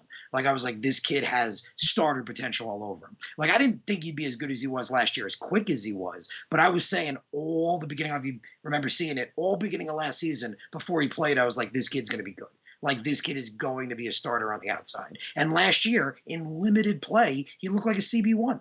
He looked like a CB1 in a bad system that was working against him as a rookie. So I'm excited, man. I think his potential he's just scratching the surface of what he could be. And then that CB2 spot is really the only question, because we talked about being okay in the slot. Well, the CB2 spot, we got an open competition between Bless Austin, Jason Pinnock, who I am really high on. Like, I look at the numbers that Pinnock put up, and just on paper, he's like as good as anybody. It's just ridiculous. Then you got Isaiah Dunn in there, who's an undrafted guy out of Oregon State, who is the highest paid undrafted cornerback ever. Yes. And he didn't do much at Oregon State, but to be fair, I did my research on it. Oregon State didn't do much at Oregon State. That team was so bad for a while, they had like one win in one season. They fired their head coach. Maybe he wasn't put in the position to succeed, because guys like D.J. Bieniemy said that he looks unbelievable in camp. Yeah. And then I think a dark horse that's not being considered could even be Lamar Jackson, because, Lamar Jackson last year was thrust into a starter role. He's not the fastest guy, but neither is Pinnock and neither is Bryce Hall. All three of those guys are physical corners that will be shut down physical guys that can run with any size wide receiver. And we got to remember, last year, Lamar Jackson actually had the lowest missed tackle percentage of any New York Jet, lowest of anybody. Who was that? So Lamar Jackson, the undrafted guy out of Nebraska. Nice. And if you look at every undrafted, all of the Jets last year in missed tackle percentage, he had the lowest. According to Pro Football Reference, he only missed one tackle the entire year. And yeah, he got smoked on that play, but so would have Hall. So would have Pinnock. I mean, those aren't speed guys. That's the beauty of having guys like Javelin Guidry, guys like Michael Carter, guys like Brandon Echols. Those are the guys that are going to be covering the speed guys. So with their ability, with the speed, guys like Pinnock, Hall, with their physicality, their shutdown ability, man, I think if one of those guys steps up and is a decent CB2, then our cornerback position is not as bad as people think. Yep. And I think what's going to be also interesting, and great job, by the way, of just very quickly rolling through all of those guys. The one thing I will say is that any of those guys that win the job early in the season, they can't get too comfortable, because there are young pups just behind them. And, if this, let's say it's Pinnock who gets, the nod early in the season, or even Blesson Austin, who's a 25-year-old cornerback, anybody who slips up and is giving up big plays, penalized, there's going to be somebody behind them ready to take over. And I think that's going to be the way they play it. I think they're going to, whoever sticks, that's going to be the guy that keeps the job. I think that's going to be ultimately what happens. It's going to be one of those situations where they prove themselves, not just in the preseason, but also even in the regular season. I could totally see the cornerback spot kind of evolving throughout the season. And I like that you pointed out Guidry. He's like the small guy, burner guy, but he's physical as hell too. He had like 4 forced fumbles, right, last year? Yeah, I mean, Yeah, no, he's very talented. Like we said, he came in for Brian Poole and didn't miss a beat. I mean, if you come in for a guy of that level, you would expect, some kind of a lapse of an undrafted guy. But he came in, and even though he played a little bit, he looked good. yeah, And then so far in camp, Michael Carter has looked awesome, and I yeah, love his potential too. So yeah. I feel like, with Bryce Hall locked in at that CB1, the slot cornerback position looking much better than we think. All we really need is one of those guys to step up. Hall, Austin. We just need, sorry, not Hall, Austin, Pinnock, Dunn. If one of them steps up, our CB position is pretty good. Yep. Yeah, and then I still believe, and I'm not not a hater, but I still think that's going to be a concern throughout the season. It's definitely an inexperienced group, but you never know, man. And again, if this pass rush, if it gets if it gets to the level that we think as Jets fans that it will get to, it might be one of those situations where we get by pretty well if we're hitting the quarterback and pressuring the quarterback a lot. So I'm very You're 100%. yep. And people forget that the Robert Saleh defense, that's what it's designed on. If you look at all of his teams going back to he's been with the 49ers, they've always ranked toward top 10 of the NFL in quarterback hurries, in hitting the quarterback every single year. Even in 2020, when they had all those injuries with Bosa out, Ford out, they were still top of the league because his defense are prided with getting in the backfield, causing disruption, causing chaos to take the pressure off the secondary. So, man, I look at that defensive front. Oh man, it is a really really sexy front. It is. It's damn sexy. Those big boys, those war daddies. Let's see. So Jeremy says we should all watch Isaiah Dunn very closely in camp. He's saying, just saying. He's an interesting one because, like, I mean, again, you look at Oregon State, he barely got an opportunity, and when he did get an opportunity, he wasn't great. But Oregon State was a damn train wreck. So it makes you wonder the coaching wasn't there. He wasn't coached to his potential. I mean, when you look at him, he is what you want in a prototypical outside corner. He's big at like 6'1", 195. He's quite fast. I don't remember his exact 40 time, but I think it's like a high 4.4, like a 4.48. That'll do it. If he can step up, man. I mean, but again, I looked into Jason Pinnock and just the numbers just blew my mind. Like I started seeing these numbers and I'm like, how are people not talking about him? Yeah. And like the best example I can give is like J.C. Horn, who I felt was the best corner in this draft. I felt like better than Surtain, and Panthers agreed. They took him 8th overall. They were praising him for having the 3rd lowest completion percentage against in 2020 with a 33%. Well, Jason Pinnock had the best. Jason Pinnock had the best completion percentage against as a 5th round pick, 30%, 3% less than Pinnock. And then I saw categories where he's actually got since 2019 as an outside corner. He's got a lower completion percentage than Derek Stingley Jr. Like these are the 2 best corners this year and the next year. So man, just on paper. And the biggest knock on Pinnock, like I think Grant pointed out, shout out to Grant. He said, physicality and how, corners line up with wide receivers. People say, Jason Pinnock, oh, he got beat by speed guys. Well, yeah, if you understand Pitt football, like one of my close friends, he went to Pitt, so I know a lot about Pitt, especially being a big ACC guy. All of their corners, their outside corners, are on an island. That's how Pitt functions. Pitt functions with their outside corners. You make or break it on an island. Either you succeed or you fail on your own. And yeah, he got beat by speed guys, but so would Bryce Hall on an island on his own. I mean, that's what safety help over the top is for. You want a guy to cover the speed guy, you got Javelin Guidry, you got Michael Carter. Jason Pinnock is just as fast as Bryce Hall, but he's got that physicality. So I'm excited, man. I feel like Pinnock and Hall could be a shutdown combination. Like, who knows? Maybe, like one day, like the Revis Cromartie combo. Yep. And the one thing I'll say on Pinnock, and I did some research on him. The one thing that I read is that he's very, very good with his hands at the, with bumping wide receivers. So he's got that part down. They also said that he's able to, turn and run. It's like we kind of talked a little bit about is that, that's that third step is not just pressing, not just turning, but also running. And that's the report that people have a lot on him is that part. If he can get his fundamentals stronger, I think that he definitely has a shot. So we'll see. Yeah, I also love his ball tracking skills. He reminds me of Revis in that way. He's made some ridiculous turnaround interceptions. Yep, definitely. All right, let's see. Hater says, I tend to agree, Harrison. If just 3 or 4 of these young cornerbacks develop, look out. Jets fans since 75. Honestly, this is going to be one of the more intense Jets training camps I've witnessed. Let's go.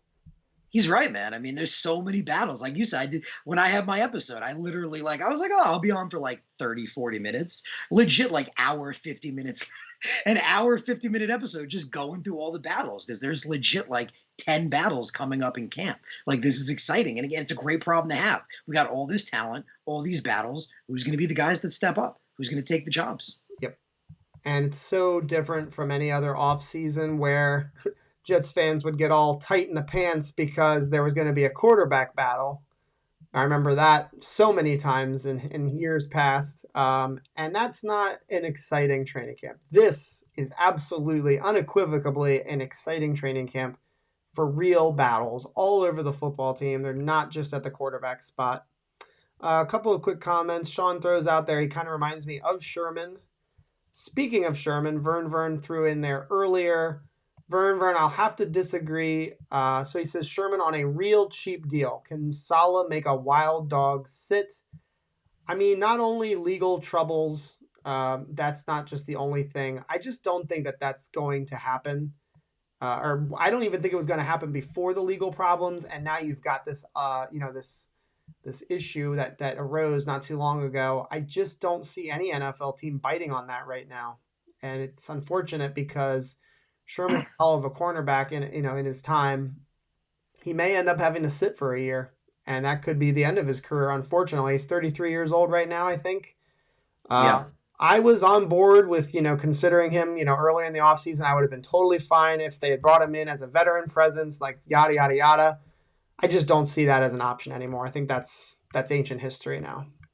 Yeah, and I think even before the legal stuff happened, even before all that legality and all those problems, I didn't think it was going to happen anymore because same thing, right before the offseason started, I was all over Sherman. I had a tweet where I wrote like a person, I was like, Dear Richard Sherman, come to the Jets. We need a leader like you, a motivator, a captain on the field. I was like excited, man. But I feel like if he was going to come, it would have been right in the beginning. Would have been right in the beginning because he's got that relationship with Robert Saleh. They know each other. I mean, he already followed Robert Saleh from one location to another.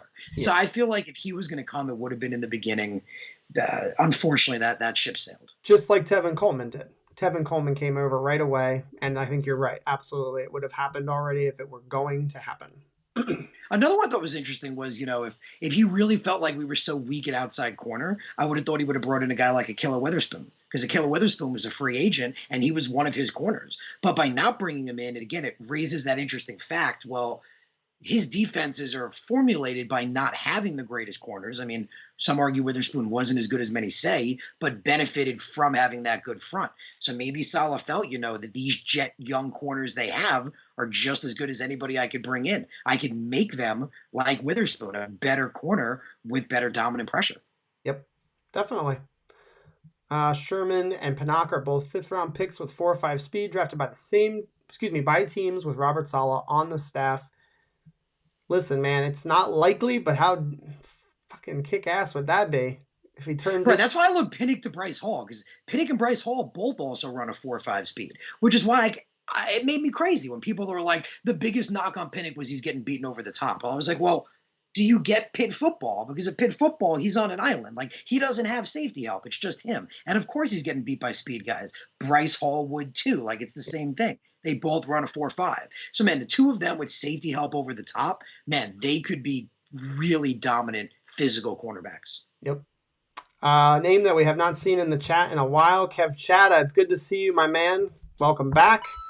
He says there are no shortcuts to being a starter cornerback for rookies. We will have growing pains, so expect less. To be pleasantly surprised if the Jets overachieve. I think that's a fair mindset. Not setting your expectations too high and just kind of seeing how it all shakes out. I think that's completely in bounds for sure. Man, I'm screwed because I'm so in love with Zach Wilson. Like, this was the guy I wanted. So, like, normally I have a very cautious approach, man. With Zach Wilson there, with the things that are done, man, I'm ready. Like, I'm ready to go. Yeah, dude, I know. We can talk a little bit about him. We have one more battle that I'd like to discuss, and then we can kind of scrap that, and then we can just kind of bullshit around. I don't think that this is much of a battle. I do believe that Lamarcus Joyner will start with Marcus May unless there's an injury, but Mhm. I'm still in a belief that Ashton Davis, the story has not been written on him yet. I Second, agree. second year player. I think a lot of people are down on him. He people often talk about, oh, he got burned a lot. Yeah, of course he got burned a lot. He's a rookie. That happens. Our guys that we drafted this year, they're going to have similar growing pains as well.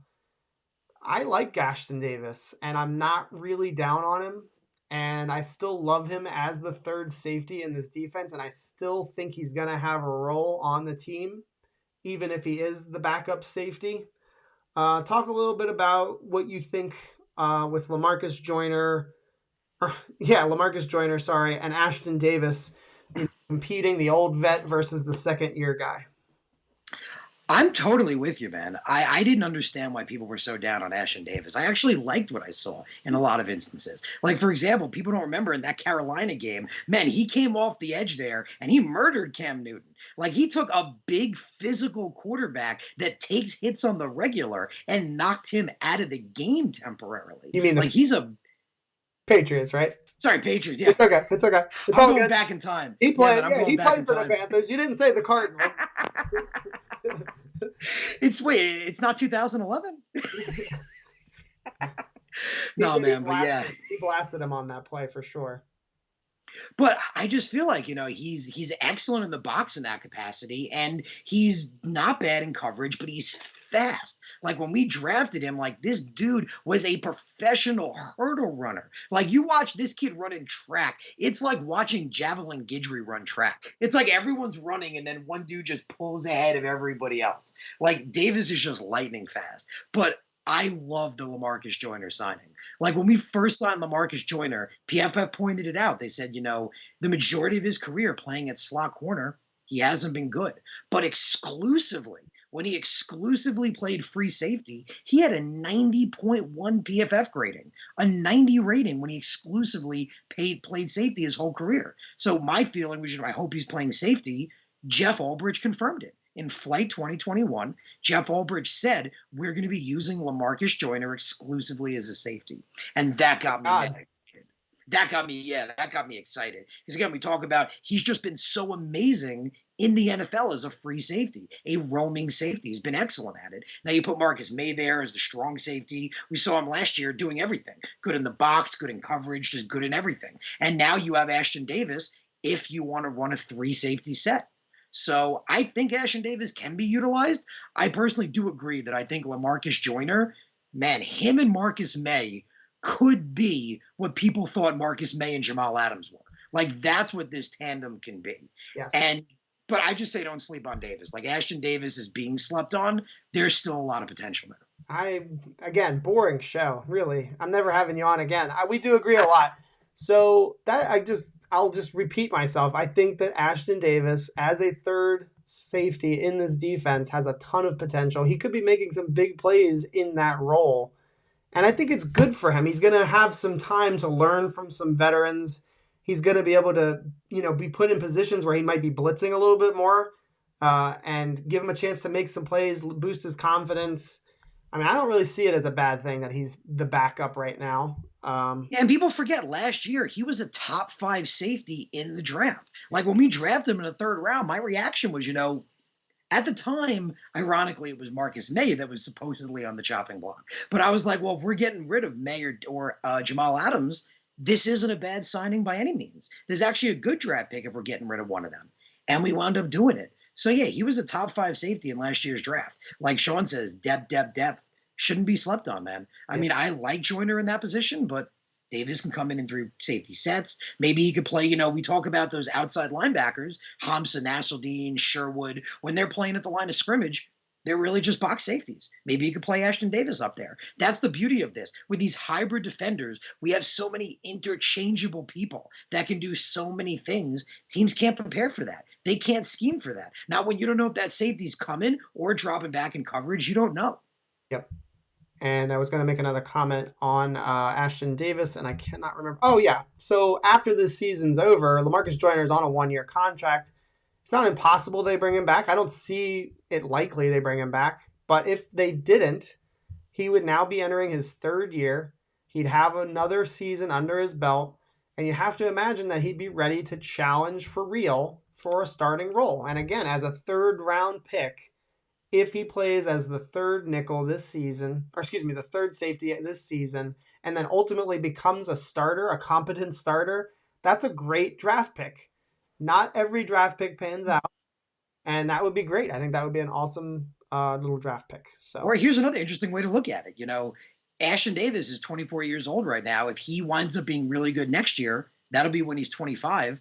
That's how old Marcus May was in his rookie year. yeah, So, yep, yeah. His story has not been written. That's all I've been saying is just pump the brakes. I think we got to see him play this year. I think in the limited role, I think that's good for him. He'll be able to make some plays. I really like him a lot.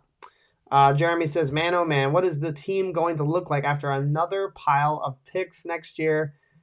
This is going to be fun. This is the thing. that's exactly the point, man. Yeah. My wife, when we created the channel, it was back in January, and she's like, why the hell are you creating a Jets channel during the off season? I was like, babe, I was like, this is a big off season. And I was like, the next one's going to be great too. I was like, this is the time. Like, this is the money time to do this. So absolutely. The next off season is going to be out of control. And again, if we're even sniffing the playoffs this season, just think about how fired up the whole fan base will be for that off season. It's not going to be the same vibe that we had this offseason where we knew we were kind of building from scratch. We knew we were going to be replacing Sam Darnold, or at least it was very likely. It's going to be a whole new ball game. They're going to be filling holes. They're going to be improving the offense, and hopefully Zach Wilson proves himself to be the man. And we're only going to see improvement from there on out. And with 2 firsts, 2 seconds, a third, 2 fourths, third most cap space projected in the 22 offseason, I mean, the sky is, it's the limit. The limit. We should be excited, man. And the best way to look at it is, so many people, crapped on Joe Douglas back in 2020 when he had a very inexpensive, cheap, smart free agency. And that was because he had to balance the books from what McCagnon had done the year before, spending $250 million on guys that didn't deserve it. He had to give prove-it deals to a lot of guys. So what did he do? He went from that smart free agency to this year when he had money. He had the best free agency of any NFL team. So Bleacher Report said. And then we look at the draft. His first draft was really, really solid.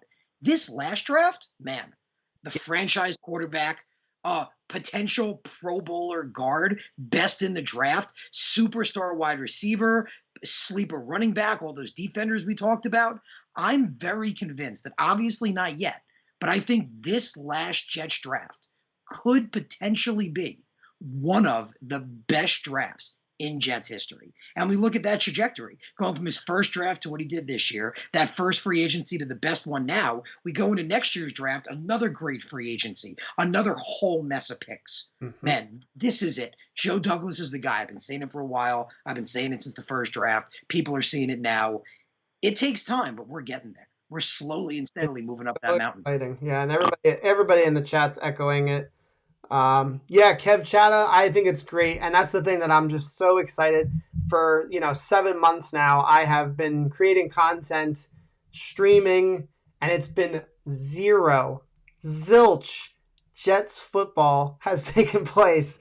And you're 100% right. It's going to be so fun to finally see the real deal, to actually watch the games.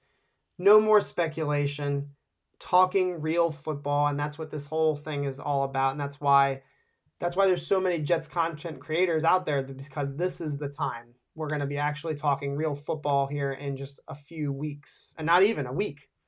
Training camp is less than a week away. Vern says, I haven't been this excited since we had the chance to get Sap. We want Sap. We want Sap. The New York Jets select Kyle Brady. Oh, Lord. Sean Bennett, if Zach becomes the franchise quarterback we have been waiting for, man, oh man, I'm giddy. What if we sign Devontae Adams or Allen Robinson as a free agent next offseason? It's possible. It is not impossible.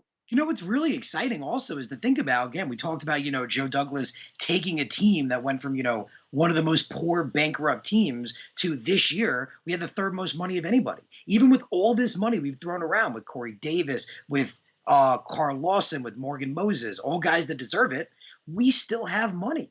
We still got money. So those first couple of weeks of the season, can make a trade. Maybe we get the Packers on the phone. Maybe we see what they want for Devonta Adams. Who knows? I mean, I made a video on it today. I'm I haven't been. That's something I'm working on. I'm trying to create more videos when news kind of breaks. And I made a video about Devonta Adams. I'm not in favor of trading for him because I think it would ultimately be too much. But you're absolutely right. They should call. I mean, I think that's absolutely in bounds. Oh man, if we have Devonta Adams on one side, Corey Davis on the other, Mims and Cole as depth, and then Elijah Moore and Crowder in the slot. Yeah. Man, I think that just became one of the best wide receiver combos in the NFL. Absolutely.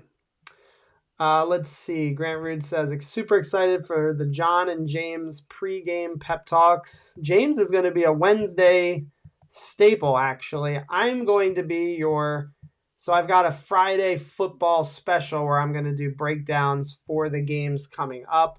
So that'll be solo me, Grant. You don't get to get James for the pregame pep talks. That'll be me exclusively. James is going to break down what transpired on Wednesdays. So yeah, man, there's a lot coming on the channel, no doubt. Even better, baby. I know. All right, let's see. Frankie says, wide receiver 1. Whoops, this is a goofy looking chat. Hold on one second. Yeah, I was thinking the same thing, man. That's like, people were saying what? PFF had the audacity to say we had the 30th best. Oh my God. The 30th worst wide receivers. Man, what Frankie's got up right there, what I was saying, immediate top wide receiver room. Immediate. Yeah, no doubt. And again, I only say no just because I think the cost will be too great.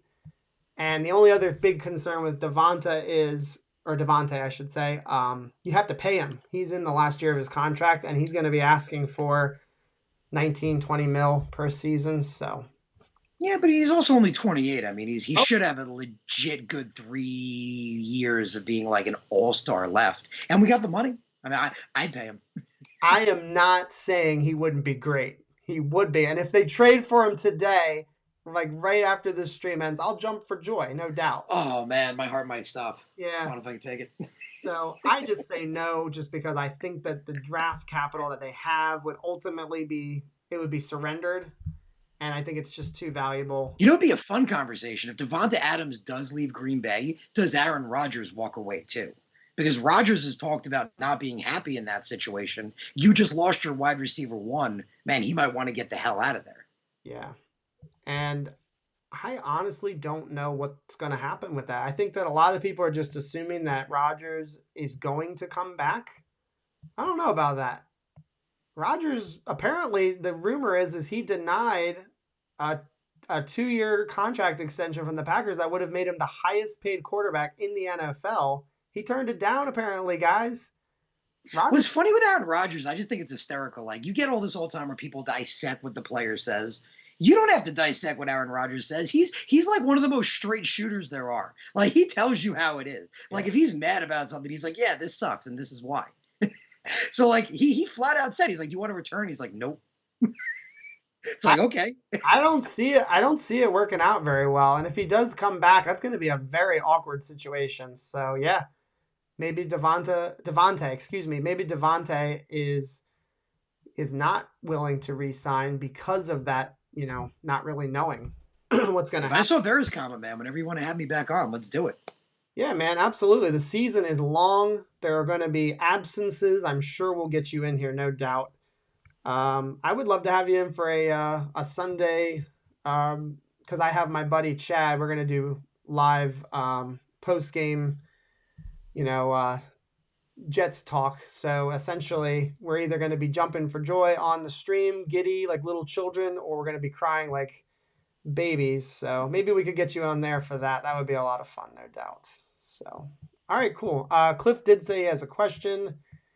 He says, guys, I have a question. When will we be done paying dead money to players not on the team?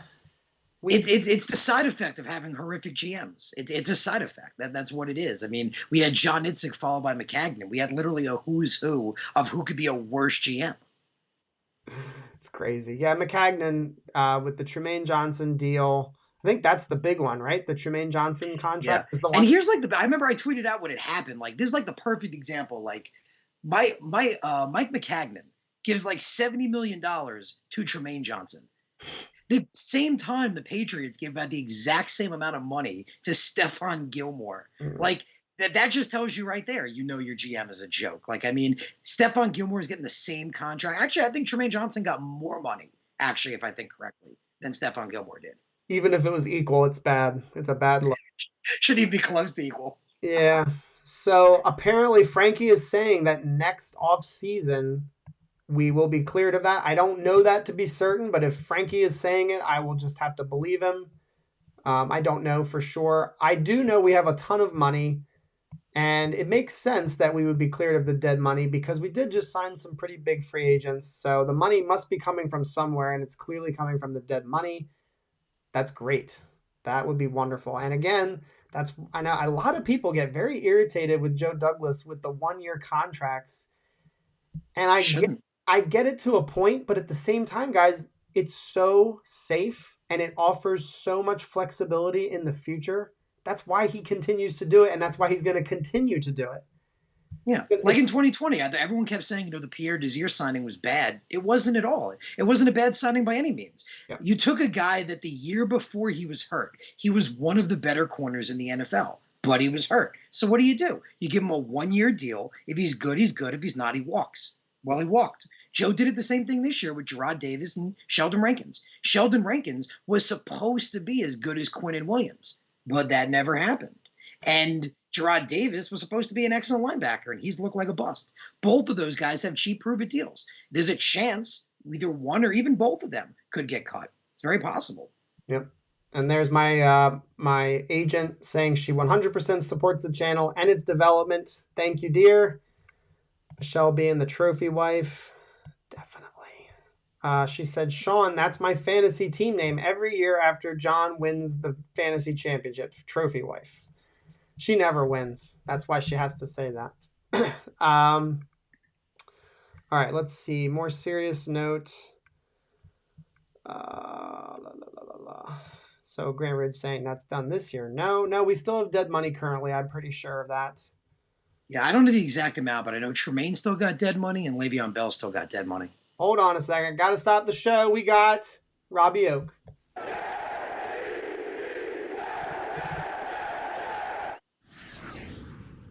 Robbie Oak, it is good to see you in the chat, sir. This was one of my big time followers when the channel really began, and he comes in every once in a while. He's a busy man. You can see by the picture he's got a baby, so he's a busy guy. It's great to see you, Robbie Oak. Let's see. Oh man, there's so many comments. Great job of filling up the comments, guys. I can never keep up with you.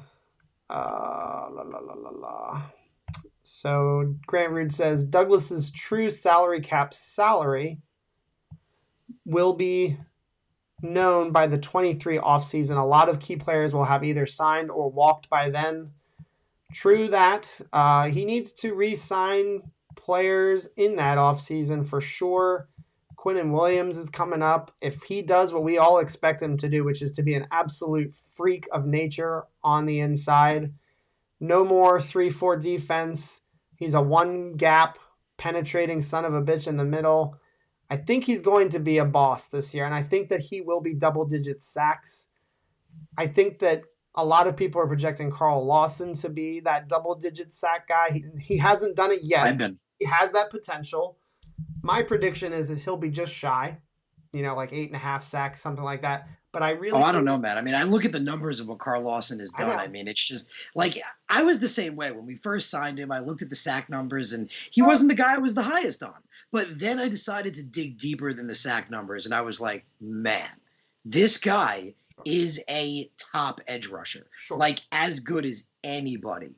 Yeah, and I'm not basing that based on just the sack numbers. I know that analytically he's one of the best pressure edge rushers. He's one of the best at hitting the quarterback. I get all of that.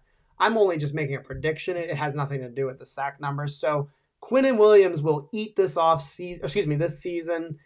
And I agree with Grant Root. It's going to be very interesting to see how Joe Douglas handles that. The thing that he needs to do is he needs to lock him up. We need an interior pass rusher in this defense. So we shall see. I believe Joe Douglas will. I mean, I think it's unfair that my statement would be I think the Marcus May situation is not a fair benchmark to make the assessment that Joe Douglas is not willing to pay his in-house guys. I don't believe that's a fair assessment to make because we look again at the safety. It's not a premium position. Jamal Adams found that out the hard way. I mean, even Justin Simmons, the best safety in the league, only makes $15 million. So May wanted, I remember they were saying like $14 million something. That's top 3, top 5 safety money. And I love Marcus May, but he isn't a top 5 safety. I mean, he's good. He's very, very good.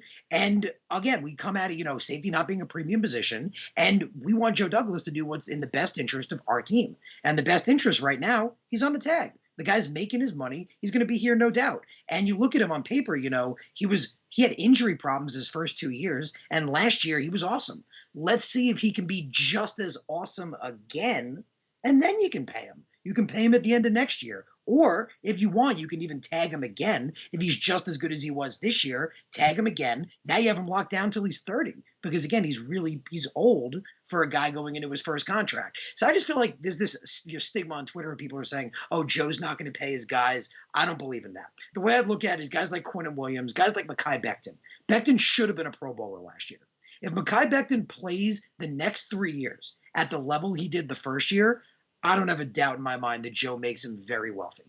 Yep. And I agree. I think that's a little bit overblown. Jason Rhodes has been adamant that, Douglas he's going to continue to be cheap.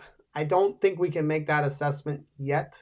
It's too early to tell just because he paid Carl Lawson. He paid Corey Davis. Exactly. You're echoing what we talked about on Wednesday. That was exactly what I said as a counter argument. He's going to pay the people that he believes not only deserve the money, but will help them to bring a Super Bowl trophy home.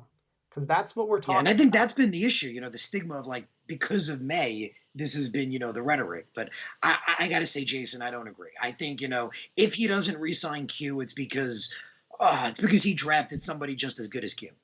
Yeah. He's going to pay Q. He's going to pay guys that are worthy of the money. And right now, the situation we're in, we hold all the cards in the May situation. He may like that. He may not like that. But we hold all the cards. Yep. And I will repeat something you said just because I believe it pretty strongly. I do think that they made the right decision with Marcus May. And again, if you just go back to the philosophy of keeping your options open, having flexibility moving forward, if they had re-signed him this offseason, there's no flexibility in that decision. By franchise tagging him, it gives them multiple options. They could choose to re-sign him next offseason. They could tag him again. They could let him go. They could tag him and trade him. I mean, there's just many options that go along with this franchise. There's so many options. Heck, you could trade him this year. I mean, you never know. We talked about LaMarcus Joyner looking that good. If somebody comes in, let's say, and shout out to Jimmy Jardine, one of the co-hosts on Weapons Hot, he proposed this. Just like with Steve McClendon, if a playoff-ready team comes in and makes a decent offer for Marcus May, like somebody offers you a second-round pick, heck, that means you just got Marcus May on loaner. I mean, you got a second-round pick back for the guy. So if I got offered a second-round pick for May before week 8, I think I'd take it. Yeah. Yep. It's going to be very interesting to see what they do with him. I think they made the right choice. I don't think that – ooh, my light just went out. Let's try that. Okay, there we go. Sorry. I think they made the right choice. So Grant Rood says, yes, Jamal just signed – sealed and delivered to Seattle for the low cost of having the highest paid safety in the league. And on top of paying him the most money at the safety position, they gave up 2 freaking first-round picks and a third-round pick. That's not good business. Doesn't matter. I don't care what you say about Jamal. I know that he would have been dynamite in this defense, no doubt about it. He would have fit really, really well into it. I think they would have probably even considered moving him to outside linebacker in this defense. but it doesn't matter. He didn't want to be a New York Jet. And I don't want to hear any excuses about what Joe Douglas said. What in the hell is going on with my lights? What is this BS? I've been streaming it for a while now. I've never seen that in my life. There's a ghost in here. Yeah. So anyway, I don't see how we lose that scenario by trading away a player who's now getting the most money at the safety position and in return getting 2 firsts and a 3rd round pick.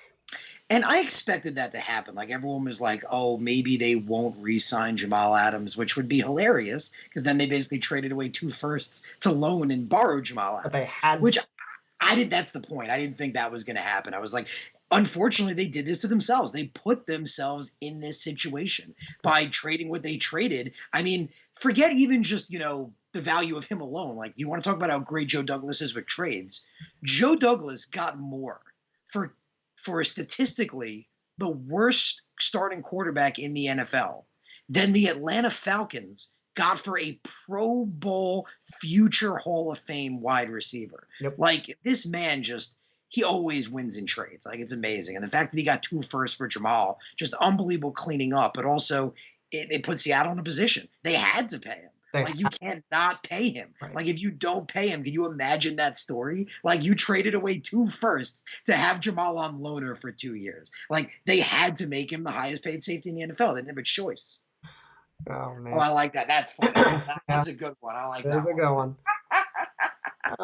Jason, that's the comment of the week right there. Yeah, that's a good one. They moved in and they turned my lights out. Yeah, no doubt about it. All right, so before we go, I am going to just remind everybody that is watching, and thank you guys so much for hanging out with us the whole time. I will take calls. We did have 2 phone calls on our Wednesday show, so if you guys are watching right now and you feel like getting involved, if you have a take, if you have a question, feel free to call me. If not, no worries, no big deal. If you have just notice it's Beard Friday show. If you have any questions, throw them in the chat. We will get to them. And of course, before I forget to, I want to thank you, Harrison, for coming on the show. You've been great addition to the show tonight. So thank you so much for that. And just want to see what your take is on just overall. How do you see the 21 season shaking out? I did a series on the channel called Keys to Success. I broke down like 8 different aspects of the team that I think need to be great in order for the team to have success this season. What are your thoughts on maybe some of the more important elements of the team? Like if this element doesn't go well, it's going to be bad. If this element goes really well, we could be in a really good spot. And after that, tell me what you think about the Jets record-wise for 21. It's still early. We haven't seen a lick of practice or preseason. Oh, and just like that, we got a call. All right, we will take a call real quick, and then I'll let you answer that. Yeah. Carlos. To accept, press 1. To send a voicemail. Carlos, you there? What's up, John? How you doing, man? Doing good, man. It's great to hear from you. First-time caller? Yeah, first-time caller. Let's go, man. What's your take? How you feeling tonight? What's your take for the Jets? Look, I'm going to be honest. I'm a Jets fan. I live in Los Angeles. And I'm excited by where we're at and where we could go. But at the same time, I've been hurt so many times already. I knew it's a new era. New players, new everything.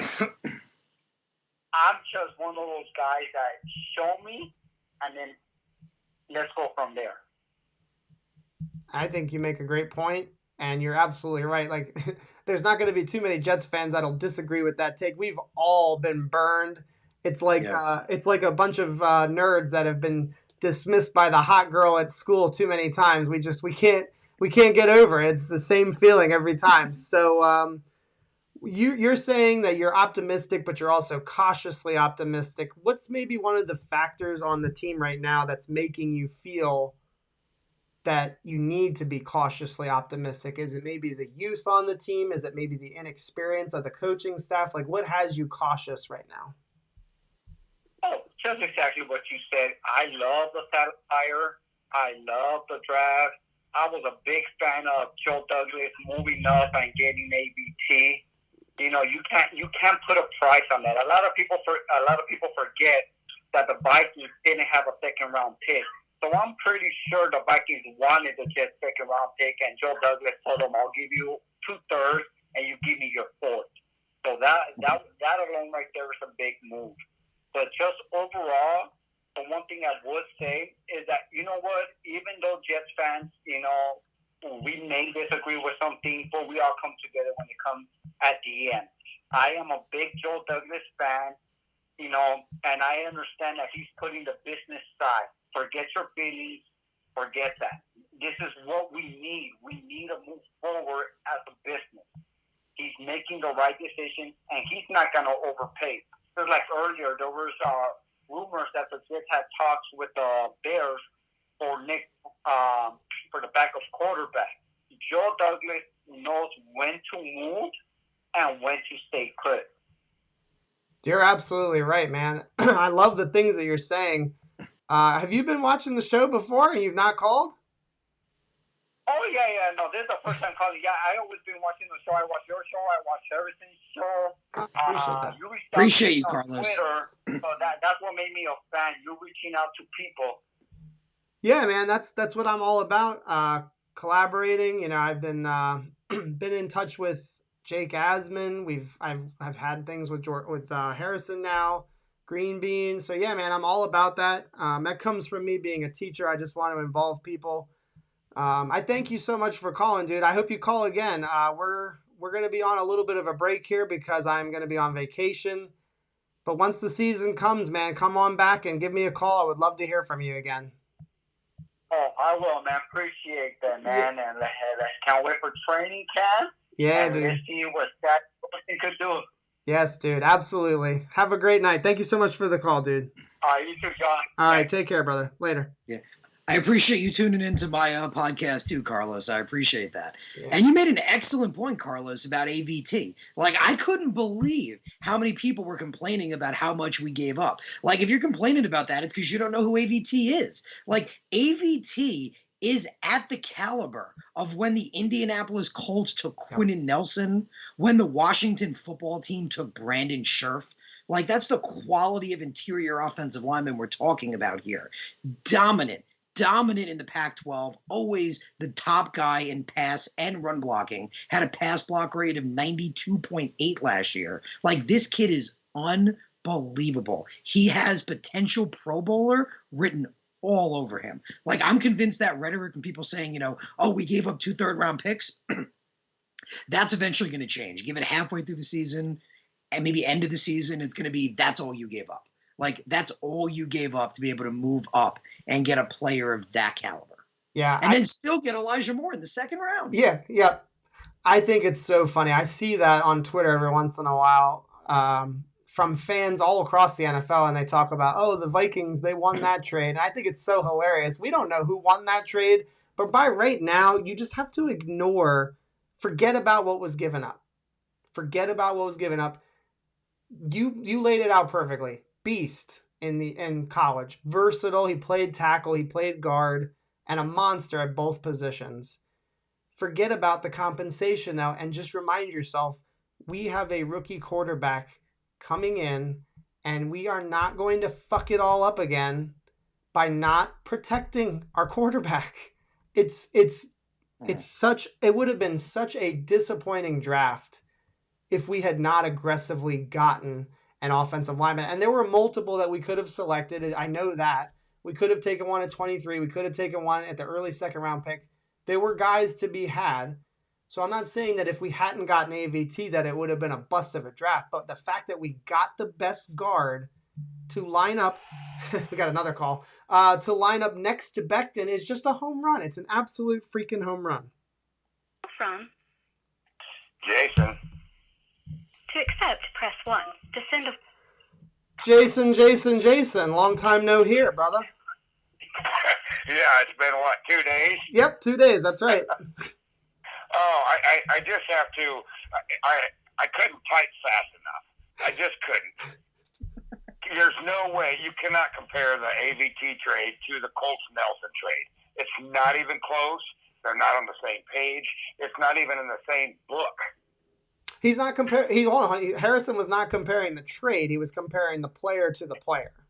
Oh no, yeah, Okay, not the trade. What you have to compare the whole thing. They got Nelson and 3 players. We got the same player that gave up 2. So when you compare the value of what the Colts got for Nelson and 3 starters to giving up 2 draft picks for Nelson, or for AVT, sorry, the value that we got for AVT is not the same as the value that the Colts got. So in essence, the 2 players aren't equal. I hear what you're saying. I hear what you're saying completely, and saying that the trade. That's a 5. What I'm saying is that's a 5-starter swing in players, which is huge for the Colts, and it hurts us as a Jets getting AVT. We gave up 3 players as via Nelson, and gave up two more players for AVT. Jason, one thing you do want to. I'm going to let Harrison talk a little bit. Go ahead, Harrison. Yeah. One thing you also want to keep in mind is we started with 10 draft picks and we traded 2 away, and then we wound up getting 2 back. So we didn't get 2 picks in the 3rd, but we wound up getting a guy like Michael Carter, who could have potentially even been a 2nd-round draft pick, let alone even a 3rd. We already got a guy like Moore in the 2nd round that could have been a 1st-round guy. So the value there is amazing, because Joe even said, if he didn't trade the 23rd away, he was going to use that to get Elijah Moore. So he traded it away to get AVT, still wound up getting Elijah Moore later on. We did lose 2 third-round picks, but the way you want to look at it again, man, is kind of like what, Robbie's saying right there. If AVT turns into Quentin Nelson, it's going to be a fantastic trade. And the potential is really high for him to be of that kind of a caliber player. I agree. I agree that if the player for player becomes equal, but what the trade hurt the team more than it helped the team. Does that make sense? We gave up players where they gained players and a guard. Nobody's going to. Do you see what I mean? Yeah, I don't think anybody's going to argue that the Colts trade for that team may have ended up being better for them. I don't think anybody will argue that, because they did get Quentin Nelson, and we do know what he is. And you're no doubt about it. They got the compensation to kill. I mean, they got 2 second-round picks for him. Yeah, the trades are completely different. I was literally just saying, the player level. So when we're talking about the great deals that Joe Douglas makes, is that really a great deal when we're giving up players when you've got other teams who gained players for the same valued player? Does that make, that's what you had to give up to get AVT. Like, everyone was saying maybe AVT will be there at 23.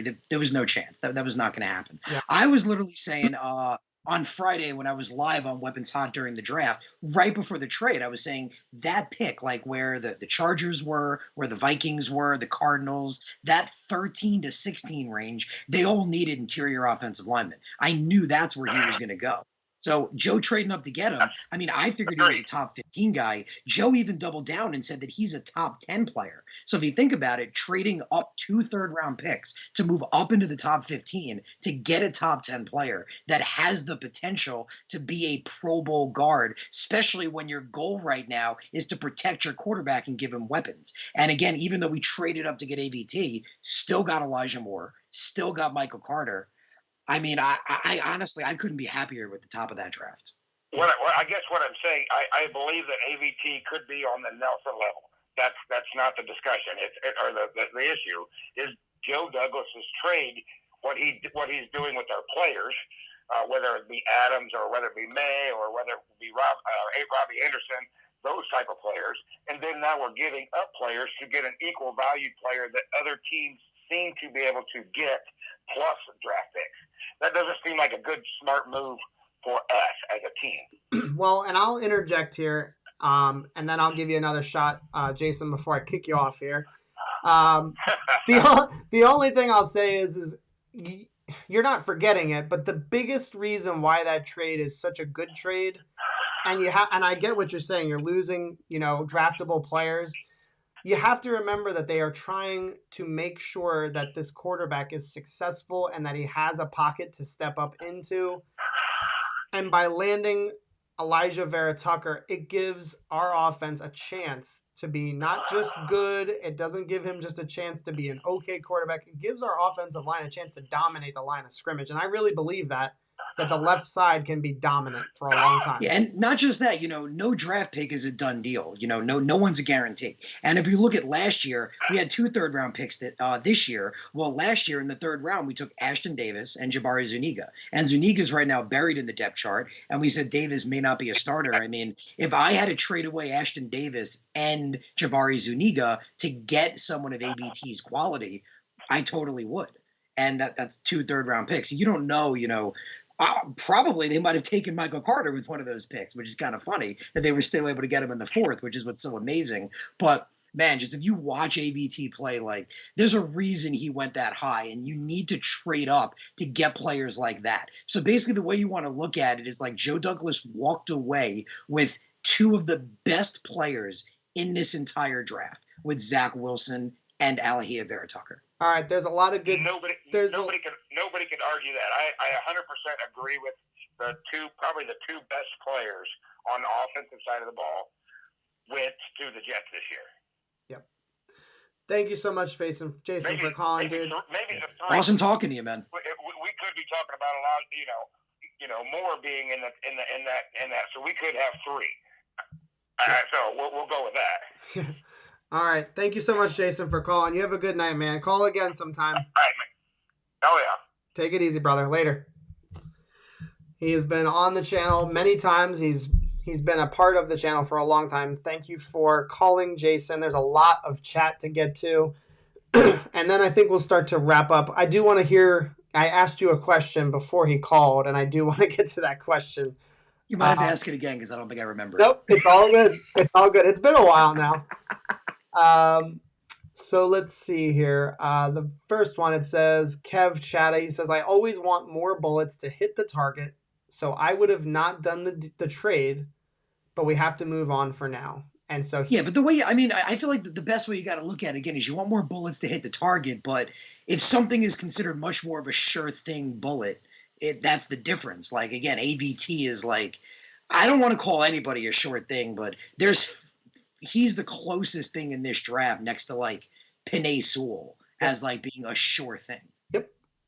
And Sean Bennett he also throws out a very good point, and it is something that fans I don't think realize is that we had 10 picks in the draft before the trade, and we made more trades obviously to accumulate to get more picks back.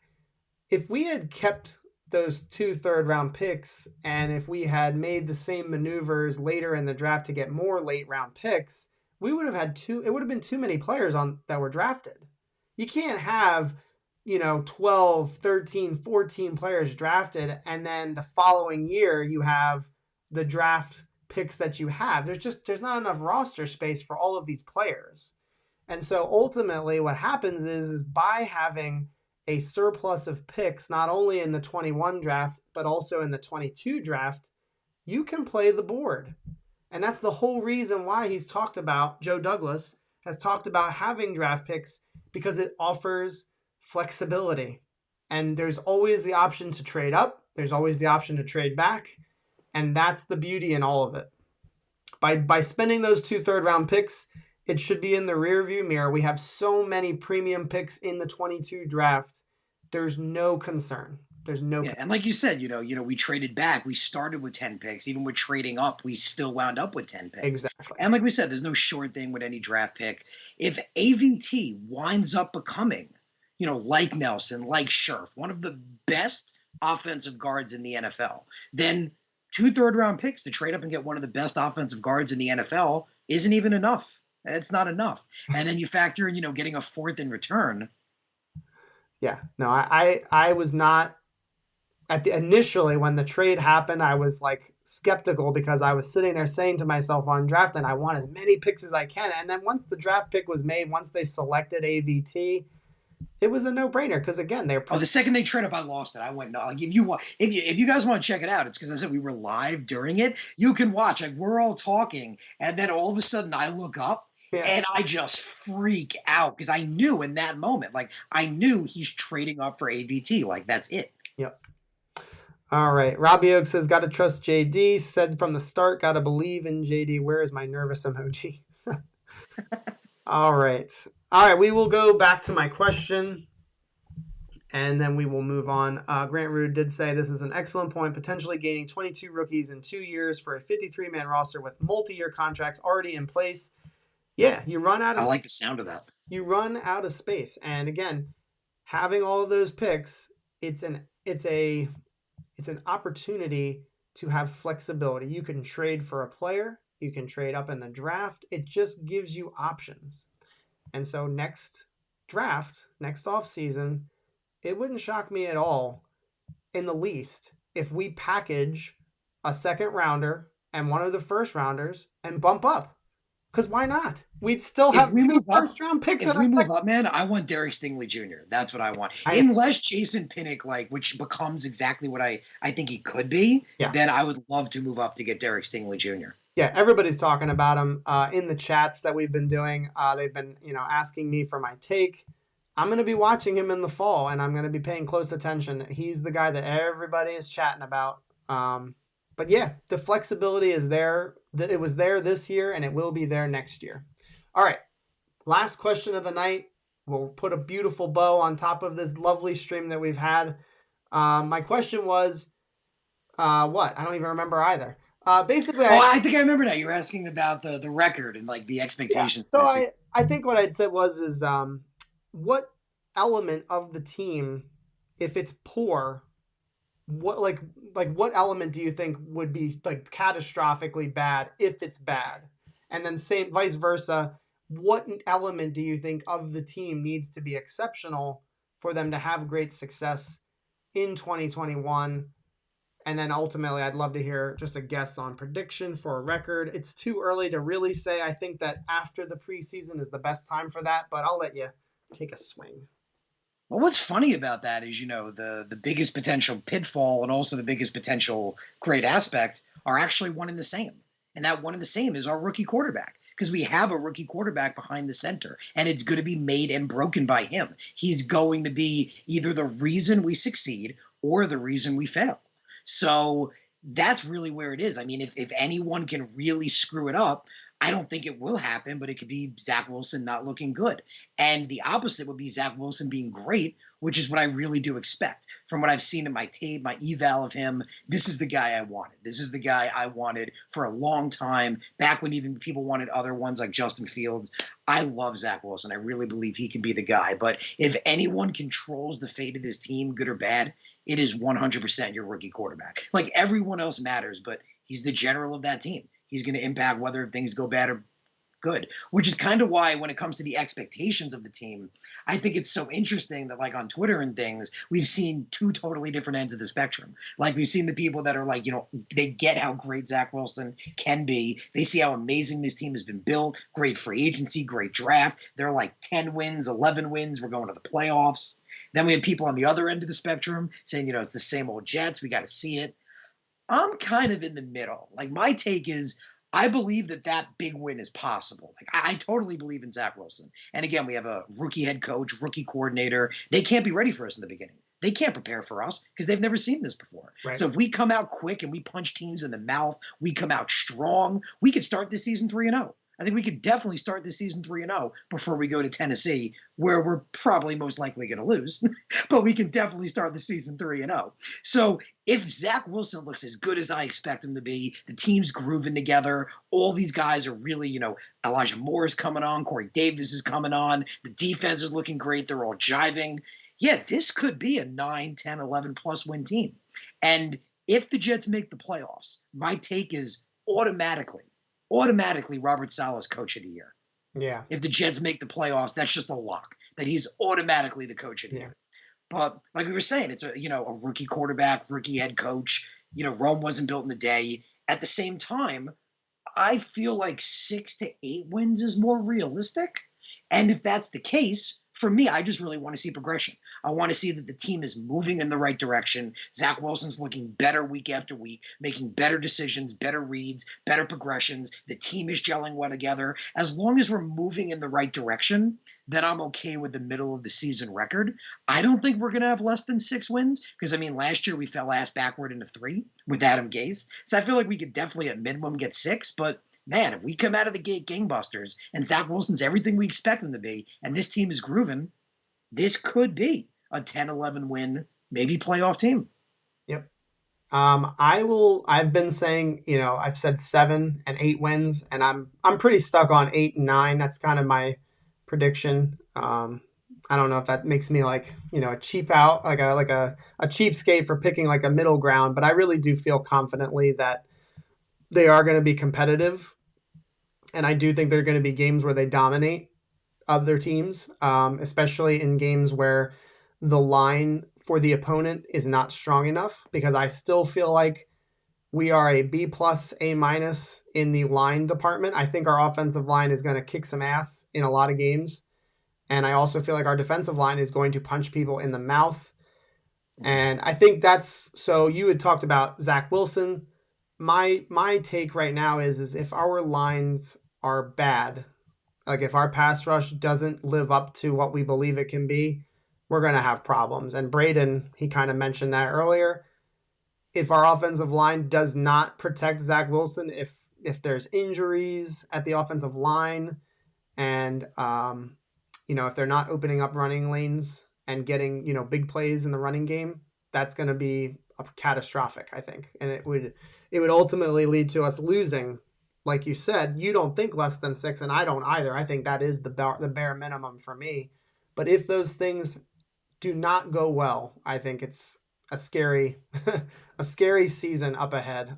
So anyway. No, you and Braden are 100% correct. I mean, like we were talking about earlier, this defense is predicated on the pass rush. Yeah. That's how it lives and unfortunately dies. So, yeah, if we can't get – I mean, just like with the offensive line, I feel like we're talented. So like you said, the only thing I worry about is, God forbid, injuries, like fingers crossed, because the talent is there. But, yeah, if this defense can't get to the quarterback – then it all crumbles. Yep. That defense cannot hold itself together if it can't consistently get to the quarterback. Yep, definitely.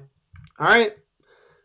Salah will light a match under their asses. No, I'm not saying that the defensive line will not produce. I'm very confident that it will. I'm only speculating that if it didn't, we'd be in some deep doo-doo. Deep shit. All right. Thank you guys so much for hanging out with us. Harrison, it has been a pleasure. I knew it would be, but I thank you so much for coming on. We will definitely do this again.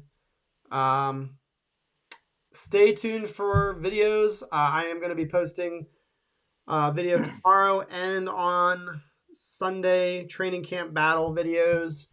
There's an ass load being uploaded while I'm on vacation. I will be doing uploads during vacation because I'm a junkie and I can't get enough of this damn team. Harrison, anything you want to announce for upcoming on your channel that's coming up that you're excited about? Anything like that? Oh, I'd love, you guys to check it out. If you like the content, I'm bringing here with John, check me out. It's Monday nights live on YouTube. What's a lot of fun is I do it live just like John does. I like to throw the comments up as well, talk with the people. We have a lot of jokes, a lot of laughs. We have a lot of fun. So check it out. It's on YouTube. It's the Take Flight Spit and Fire podcast. If you could subscribe to the channel, I would greatly appreciate it. Very cool. Oh, and then not trying to one up you, so Harrison did do a live interview with Jonathan Franklin Myers, a guy that we have talked a lot about on our channel, and I know that you've talked a lot about as well. We are very optimistic about him and, causing havoc along with all of the other dudes on that defensive line. So if you guys haven't checked that out, that is on his channel. He has a Jonathan Franklin Myers exclusive interview. And I will announce to you that on the 6th of August and on the 6th and the 7th of August, the Victor Green interview will be posted. It is a 2-part interview, guys. So stay tuned for that. Anyways, enough commercials. Go Jets. I'll see you guys next time. A word from my daughter.